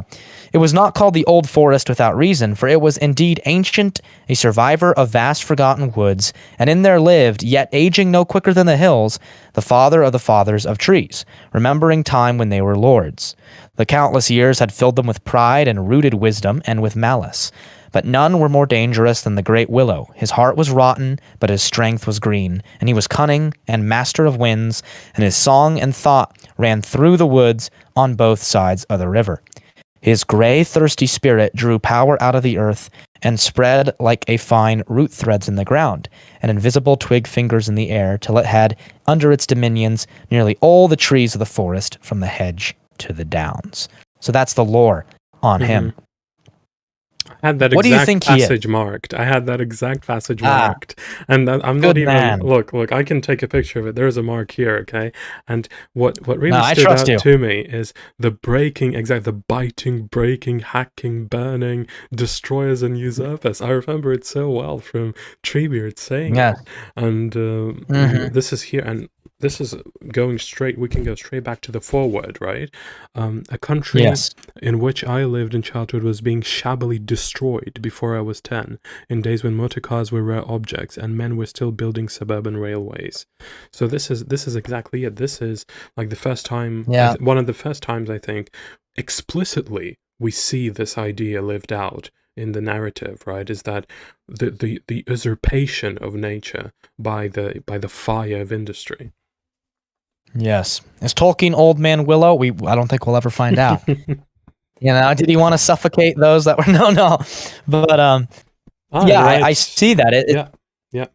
It's right there. One more thing I'd like to mention too is it's most likely that Old Man Willow is a spirit. He is not an ent, because as we'll find out later in the trilogy through going over it, the ents are just trees given sentience, whereas this Old Man Willow, he has like this supernatural power over everything there, basically.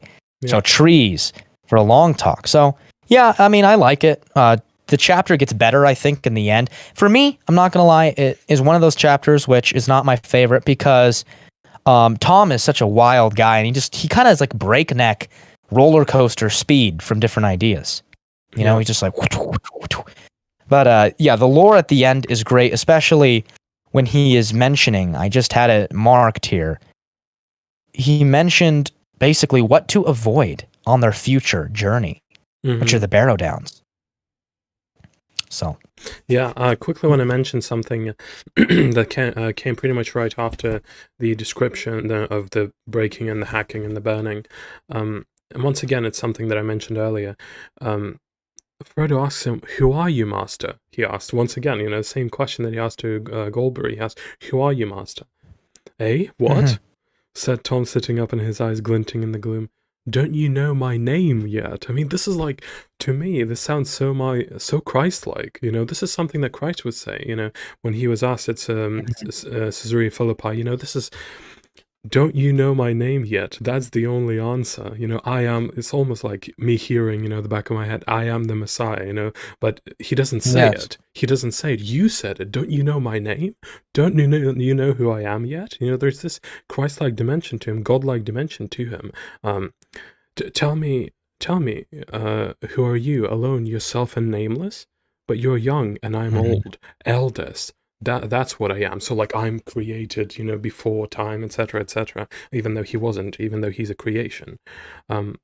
Tom was there before the river and the trees. Tom remembers the first raindrop and the first acorn. He made paths before the big people and saw the little people arriving. He was here before the kings and the graves and the Barrow-wights. When the elves passed westward, Tom was here already. Before the seas were bent, he knew the dark under the stars when it was fearless, before the Dark Lord came from the outside. Such a strange character. He's super old. He's super old then, Yeah. He's very old. He's very strange. Yeah, he's almost, it's almost like that body that he uses is like, I don't know. He's detached from his mind. His mind is just like making it move, but I don't know how else to describe it. It's so well written. I can't even put a finger on it. But he's great because Tolkien's Catholicism just bleeds out on the ink of the paper. It really does. It comes out in every corner, and he's not trying to do it. I think it just happens. I think it just happens naturally. Of course it does. Of course it does. Chapter 8 then. Fog on the Barrow-downs. Yes. This is what you mentioned, that you wished that the Barrow-wights, that kind of conflict, that they had conserved that in the movies. That they would save that in the movies. Didn't you mention that? And it could have been done well. It could have been done well. Yes. Well, I've marked right the very first paragraph of the chapter. Let's see why I did it. That night they heard no noises, but either in his dreams or out of them, he could not tell which. Frodo heard a sweet singing running in his mind, a song that seemed to come like a pale light. Oh, there it is. Okay, this is it. This is why I mentioned it. Okay, to come like a pale light behind a grey rain curtain, and growing stronger to turn the veil all to glass and silver, until at last it was rolled back, and a far green country opened before him under a swift sunrise. This is what Gandalf talks about at the end of the Return of the King. One of my favorite scenes in the movies. It's so. Was it Merry or Pippin that he's with?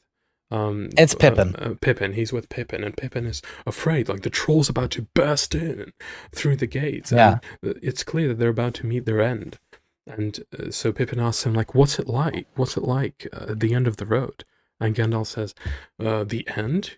Death is not the end." And then he paraphrases this, the silver and the glass, and then you see it, a far green country, open before you under a swift sunrise.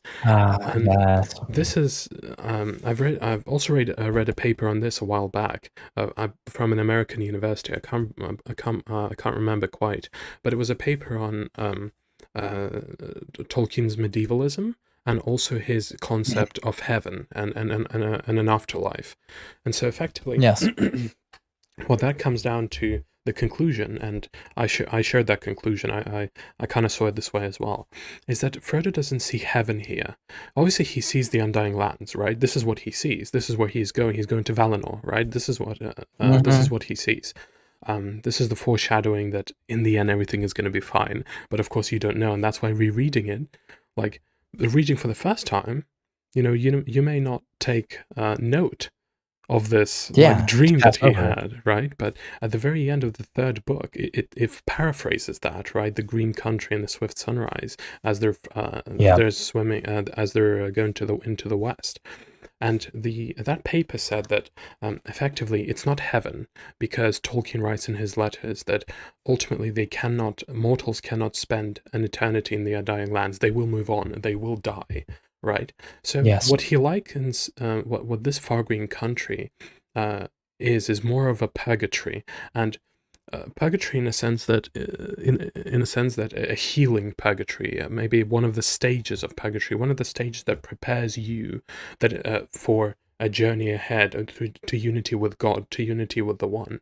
It is definitely a higher plane of existence than just Earth, right? Than just your earthly life. But it could be likened to what Dante has done in Dante's Inferno. So he has his Purgatorio. Yes, he has his Purgatorio, and at the very top of Purgatorio, what is it? It's described as paradise on earth. It's Eden. So it's not quite heaven, but at the very top of Purgatory, it's Eden, right? And so that is kind of where these scholars, these American scholars, have pinpointed this far green country to, is a sort of purification, a sort of purgatory, but not in a trying sense, more in a healing sense. He goes there. What does he go there for? He heals to heal his soul, to heal his PTSD, if you will, a form of it anyway, but to kind of heal the wounds of war. And yes, of course he can't be one with God. It's a hallowed place. Well, yeah, he can't move on into the eternal kind of light, into the eternal unity with God, into true heaven, unless he's dealt with those sorrows, unless he's dealt with those experiences that he has had in war, right? That he constantly thinks about when he returns to Shire. And so this is that stage of purification that he sees in the end. Don't know what you think about it, but that's basically, I've been looking forward to coming to this particular, because I love this description, a far green country under a swift sunrise. How beautifully is it written?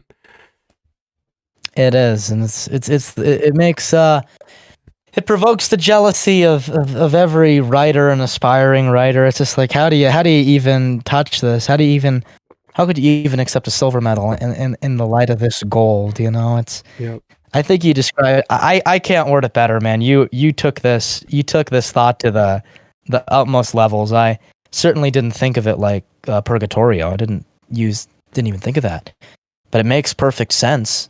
It really does. And again, the significance of dreams. And my goodness, I mean, he does not let loose once. He doesn't slide into any sort of weakness, or there's no like oh my goodness, this wasn't a very well written chapter. That doesn't happen. That does not happen. Not once. Not even a paragraph. Like it's almost like this sensory overload. Absolutely. But yeah, that's a great way to open the chapter. Definitely.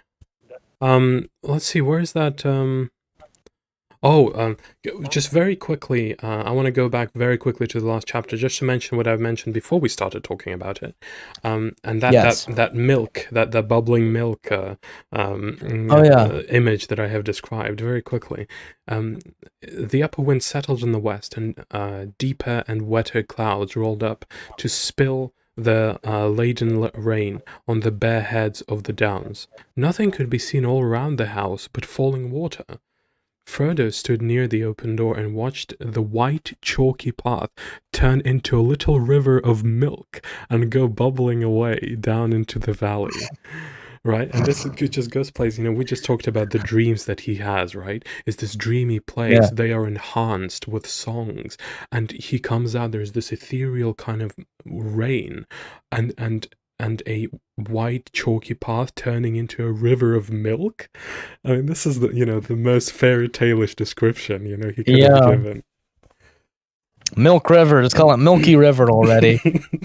Yeah, the River Milky Wine or something. Yeah, exactly. But yeah, it's perfect. That's funny right there. You should mention that. It he's so not frivolous, but he's just so Tolkien's mischievous with his writing. He's so frolicsome. That's the word I'm looking for. He's frolicsome with his writing. Yeah. And it rolls off the paper just magically. And that's going back that's to where I'm at. let's keep pace like the films. Going back to chapter 8, Fog on the Barrow-downs. They are so they've left Tom Bombadil, yes, and they are on their way. And they come into this kind of area full of hills, right? It's almost like a theme park where they're going up and down these hills, up and down, and in these and in between the hills as they're down, they're like pits, full of mist, and it all kind of turns turns thrillerish, it turns horror-like. You feel the presence of there's mist, there's ghosts. So what is and of course then they actually face off with the Barrow-wights, and of course who comes to their rescue? I mean, you can guess at this point, but go for it. What did you think about this chapter? I think it's one of my favorite chapters in the whole trilogy. It might be my top 15. I gotta get 15 because it's better than 10. When it opens with a far green country, I can hardly argue with you. Of course, yes. That's what sells. That's what sells the deal, so to say. Go for it. But it's such a good one because Tom gives them some advice. He's like, my power extends with certain region to the Downs, just about, and that's a kind of a warning. And he says, kind of avoid these certain areas and stick clear to the path. Stick clear to the path. But they get lost, and the mist swirls around them. It gets really, really creepy because he loses sight. Frodo loses sight of Merry and Pippin. Mm-hmm. He calls them. He says, "Sam, Pippin, Merry, come along. Why don't you keep up?" There's no answer. Fear took him, and he ran back past the stones, shouting wildly, "Sam, Sam, Merry, Pippin." The pony bolted into the mist and vanished. There's a gathering gloom, so to say, that's happening. From some way off, or so it seemed, he thought he heard a cry, "Oi, Frodo, oi!" It was away eastward, and on his left, as he stood under the great stones, staring and straining into the gloom, he plunged off in the direction of the call and found himself going steeply uphill. So he calls for help for a while. Mm-hmm. And he, what a barrow is, for anyone that doesn't know, it's a burial ground, oftentimes reserved for nobility. It's an ancient kind of European thing, and they're big. The burial tomb can be all the treasures, the heirlooms of the family. They're quite spacey. Yeah. Yes, you can actually go in there. Yeah. It's quite interesting. I find the whole idea of it beautiful and yet kind of sinister from this. So basically, he climbs to the top of a ridge or hill. He's wary. He's sweating and chilled. He cried out miserably, "Where are you? Where are you?" And again, he's crying out. He thinks he hears a muffled cry. To his right, there loomed against the westward stars a dark black shape. A great barrow stood there. And that is what they were told to avoid. And now he's right in front of it in his search for his friends. "Where are you?" he cried again, both angry and afraid. "Here," said a voice deep and cold that seemed to come out of the ground. "I am waiting for you." Okay, now that right there just, when I read that for the first time, I freaked out. I couldn't go to bed. I couldn't go to bed in the dark. Like, I was young. Yeah. And I had to keep the light on. It's terrible. "No," said Frodo, but he did not run away. His knees gave, and he fell on the ground. Nothing happened, and there was no sound. Trembling, he looked up, in time to see a tall, dark figure like a shadow against the stars. It leaned over him. He thought there were two eyes, very cold, though lit with a pale light that seemed to come from some remote distance. Then a grip stronger and colder than iron seized him. The icy touch froze his bones, and he remembered no more. So, yeah, it's creepy, because what happens is a ritualized sacrifice that the Barrow-wight tries to offer them up, either to Sauron or Morgoth. But I think it's Sauron. And he has this creepy chant the Barrow-wight says. He says, cold be hand and heart and bone, and cold be sleep under stone. Never more to wake on stony bed, never till the sun fails and the moon is dead. In the black wind the stars shall die, and still on gold here let them lie, till the Dark Lord lifts his hand over dead sea and withered land. I mean, that's a top 40 hit on the Mordor charts right there. I mean, it's gloomy, it rhymes. It's about Can I death ask you and- something? Didn't Yes. in the films when they were in the dead marshes, didn't Gollum sing something like that when they were interrogating him?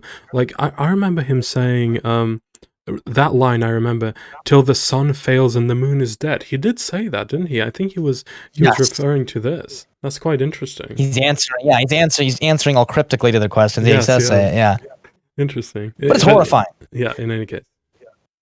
Like, I would cover the whole chapter for you guys, but you guys should definitely read it. It's just read it. But Merry, Pippin, and Sam, Frodo wakes up and he finds them. They're dressed like the nobles of a male kingdom, and they're all clad in white and like for a ritual sacrifice. Swords on their sides, and across their neck is one long naked sword. And so Frodo has to find the courage because he hears this creaking and scraping. There's a long arm coming around a corner. How creepy is this? It's walking on its fingers, this arm, towards Sam from around a corner, and it grabs the hilt of the sword, most likely to kill them. But then Frodo, he wakes up, and Frodo has so much courage. What I love about him is he has so much courage. His resolve hardens, and he seizes a short sword that was ritually laid next to him. He swings at the thing, but at the same moment, the sword splinters up to the hilt. There's a snarling noise, a shriek, and it's like, wow, what is he fighting? Some kind of, this is definitely, obviously a demonic spirit that the sword couldn't even master. But then he cries out our big friend, Tom Bombadil. He remembers it. And what do you think happens once he starts singing it? Of course, Tom hears. You could pick up from there if you want. Just to go back before he calls Tom, this is something for those of you who have marathoned with us, been since the very beginning, and hats off to you in the marathon. You will remember us talking about when we gave the initial descriptions of hobbits. This is why I think you have a point when you say that this is maybe in the running for the best chapter, because it doesn't just start with my favorite passage about the Green Hills, but it also has this beautiful little passage.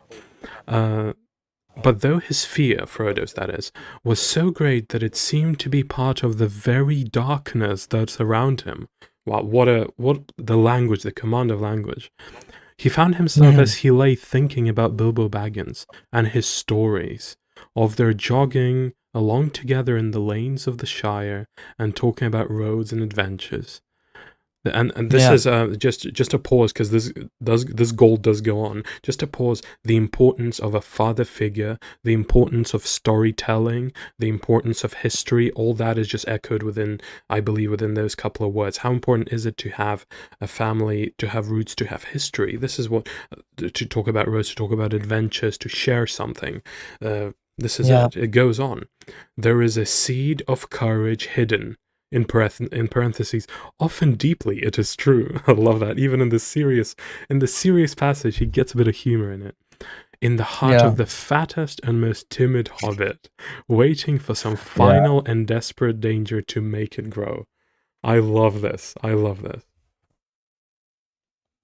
it's perfect. It's perfect. It's like it's written about hobbits, even like by a hobbit. It's just.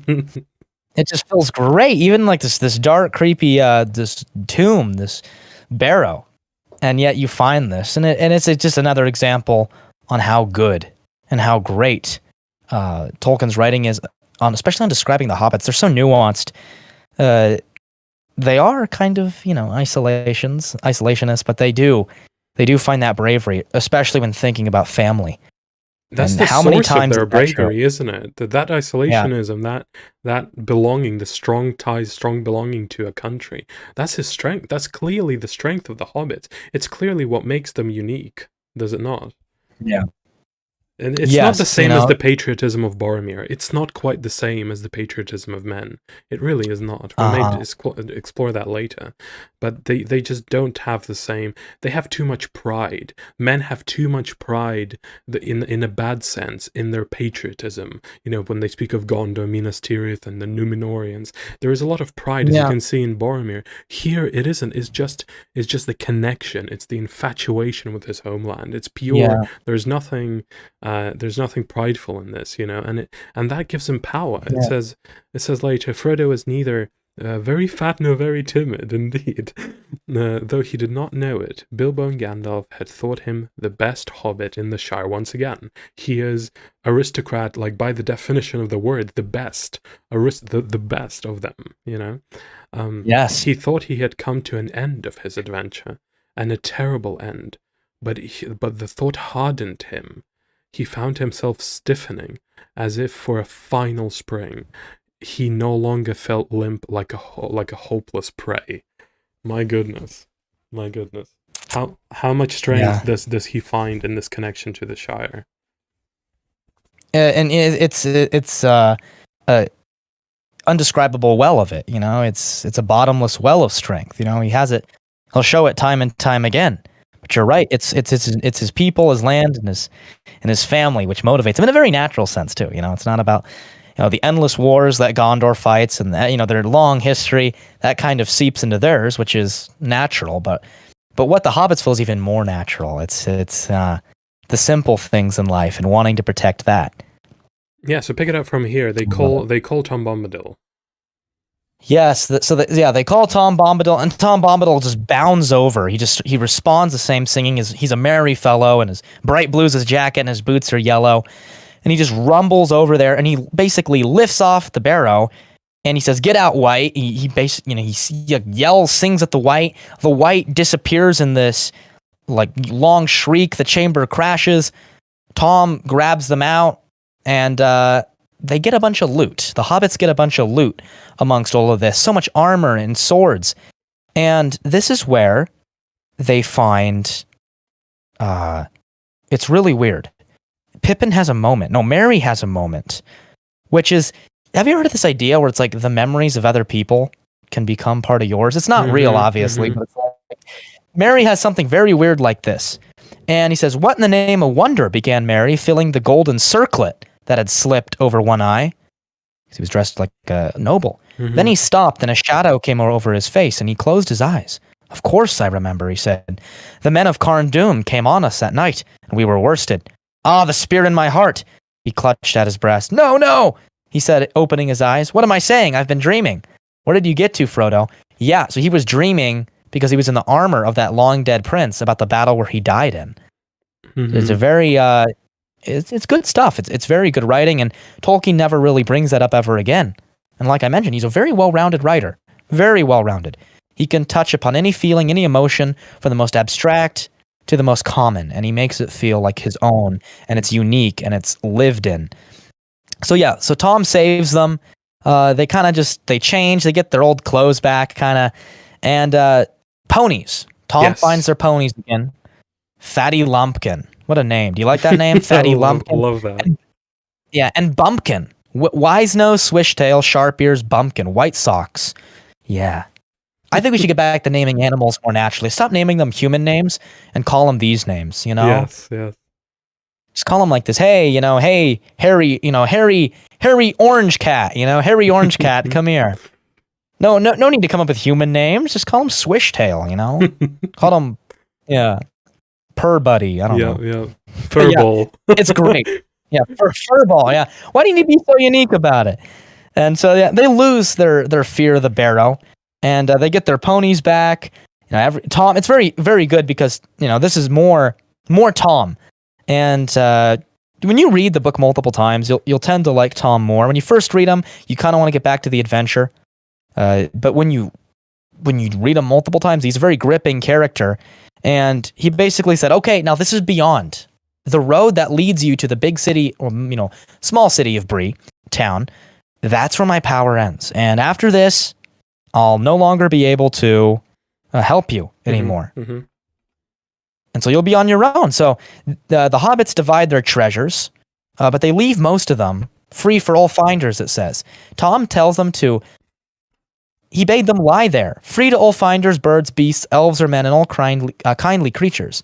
For so the spell of the mound should be broken and scattered, and no wight ever come back to it.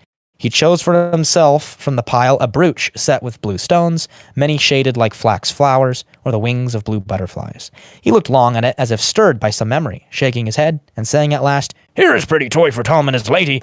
So yeah, and so he picked one gift off of it, but he gives the hobbits daggers and sharp blades for shire folk to go walking, he says. He told them that these blades were forged many long years ago by the men of Westernies, so Númenor. They were foes of the Dark Lord, but they were overcome by the evil king of Carn Dûm in the land of Angmar. Makes sense because of Merry's dream, his like weird out-of-body memory. Few now remember them, Tom murmured, yet still some go wandering, sons of forgotten kings, walking in loneliness, guarding from evil things, folk that are heedless. The hobbits did not understand his words, but as he spoke they had a vision, as if some great expanse of years behind them, like a vast shadowy plain over which there strode shapes of men, tall and grim, with bright swords, and at last came one with a star on his brow. Wow. That's great telling of the past and of the future. For Aragorn is a culmination of the past, and I love that one, guarding from evil things folk that are heedless. The hobbits didn't understand this, and why? Why do you think? Why do you think, Because they're so protected. They're protected by these rangers, these roving guardians. That's what we'll come to find. Who like I actually, I highlighted the exact passage about the vision that they received. Once again, it's a lot of vision, it's a lot of dreaming whenever Tom Bombadil is around. Once again, that kind of an atmosphere, that ethereal atmosphere, totally not out of this world, elf-like almost, right? And that star in the brow, it's been a while since I've read the Silmarillion, but I thought when I read it yesterday, may that refer to a Cimmeral? Isn't that how they've displayed one of the gems? I think it's Elendil. Okay. It's Elendil because he is one of the men that is tall and grim, and Elendil's helmet had a star on his brow. Oh, I see. Okay. And so that and also Aragorn does too. When Aragorn becomes king of the reunited kingdom, he has a similar thing. Yes. And so that's what it is. They're witnessing the Dunedain. Yes. And so this is effectively when Tom is going to be mentioned when they discuss the plans at the Council of Elrond. When I hear him mentioned in the Council of Elrond, I just see Tolkien sitting there being like, they will tell me, they will write me in letters, why didn't they take the ring to this almighty, all-powerful, omniscient creature for him to just, in his own little world, to keep it and hide it, and he's like addressing point by point, all of the criticisms for the future. I feel that, but that's the Council of Elrond. Yes. For now, the story of Tom Bombadil is over, and they are approaching Bree, aren't they? And as the chapter begins, chapter 9, the sign of the prancing pony. Yes. May I interject real quickly? I hope this isn't a disappointment, but I do have to get going. Oh, sure. And if it's fine with you, I'd like to pick this up again. As like a continuing series, people will like it live, they'll like it replays too. So I think I should, because I have my own show I got to do. It's a schedule, and I can't just break it. And I also got to get some chores done around the house. Of course. How long have we even been going? My 2.5 hours? 3.5 hours it shows in my stream. Oh my goodness! Wow, it flies by when you're talking about Tolkien. It does. Something that truly interests you, and I hope, guys, that you see how deep this work is. If you see what has been Disneyfied, if I can call it, the Disneyfied Hobbit, the slightly Disneyfied Lord of the Rings, though obviously not as the films, not as close, to the same degree as the Hobbit, of course. And if you think that is that the world of Tolkien doesn't have the depth to kind of grip you and really make you think about the deeper things that relate to us personally, I think you're Mhm. wrong, and I think you need to give it a shot, because think about the kinds of things we've discussed here, right? I mean, these Yeah. are the things, that the eternal questions, the moral state of people, their moral qualities, the problem of good and evil, the problem of providence. It really is something. You know, this is chapter 9 out of 20 in the first book. Yeah. And we've talked about Got all a of ways to this. go. And we've talked about all of this, and obviously, even if you had all this meaning within your literary work, even if you've had this historicity, this authenticity within your work, it wouldn't have interested anybody and rightly so, if it wasn't cladded like in armor in this powerful kind of linguistical expression. You know, if it wasn't for this beautiful language that Tolkien uses, if it wasn't for his command, for his mastery of language, to kind of put these words into their proper places and proper context, and to give proper names, really there is nothing to this. You know, it has to be the synthesis of the form and the matter. It has to be what is being described and how Form it's being matter. and how it's The being dog whistle right there. Yeah, don't go down that far right dog whistle. But, Yes, don't go down. It's dangerous. That's very But dangerous. yeah, it's there's so much to unpack and uncover here, especially like we mentioned, we're only nine chapters through, I believe, or 8 chapters through. Yeah, just beginning the And- 9th chapter. Yeah. Yeah, and we're not even done with book 1 of the Fellowship, because it's divided into 2 books. Indeed. Well, didn't mean to keep you for longer than you kind of had time for. I'm sorry if I did. But yeah, No, I mean, I could have kept going to like 5, but I can't break my schedule. absolutely. Well, definitely, guys, check out if you've liked his contributions, if you liked a Modern Monarchist contribution, which obviously, as you could tell, I enjoyed. I think we both bring. I think I will continue this as a series, and the Mormon seems to in the chat there seems to agree. I think it's going to be a great series, and it can be kind of long running content, because I mean we can take it all the way. We can take it all the way. Mhm. So definitely check out Yeah, his and if- channel on YouTube. Where can we find you? All right, you could find me on YouTube under the Modern Monarchist. It's like I mentioned to you, a live show 5 days a week, and on Fridays we bring in guests like our host here, Friends of Aquinas. So if you love history, if you love books, if you love a little bit more of a zany side to deeper matters, because we covered them, come by and you'll be welcome, guys. All right, excellent. So until the next episode, until the next time, and God bless you guys. So long, as they say in Elvish, Namari. Okay, bye. Bye, guys. That was too much. Okay, bye, guys.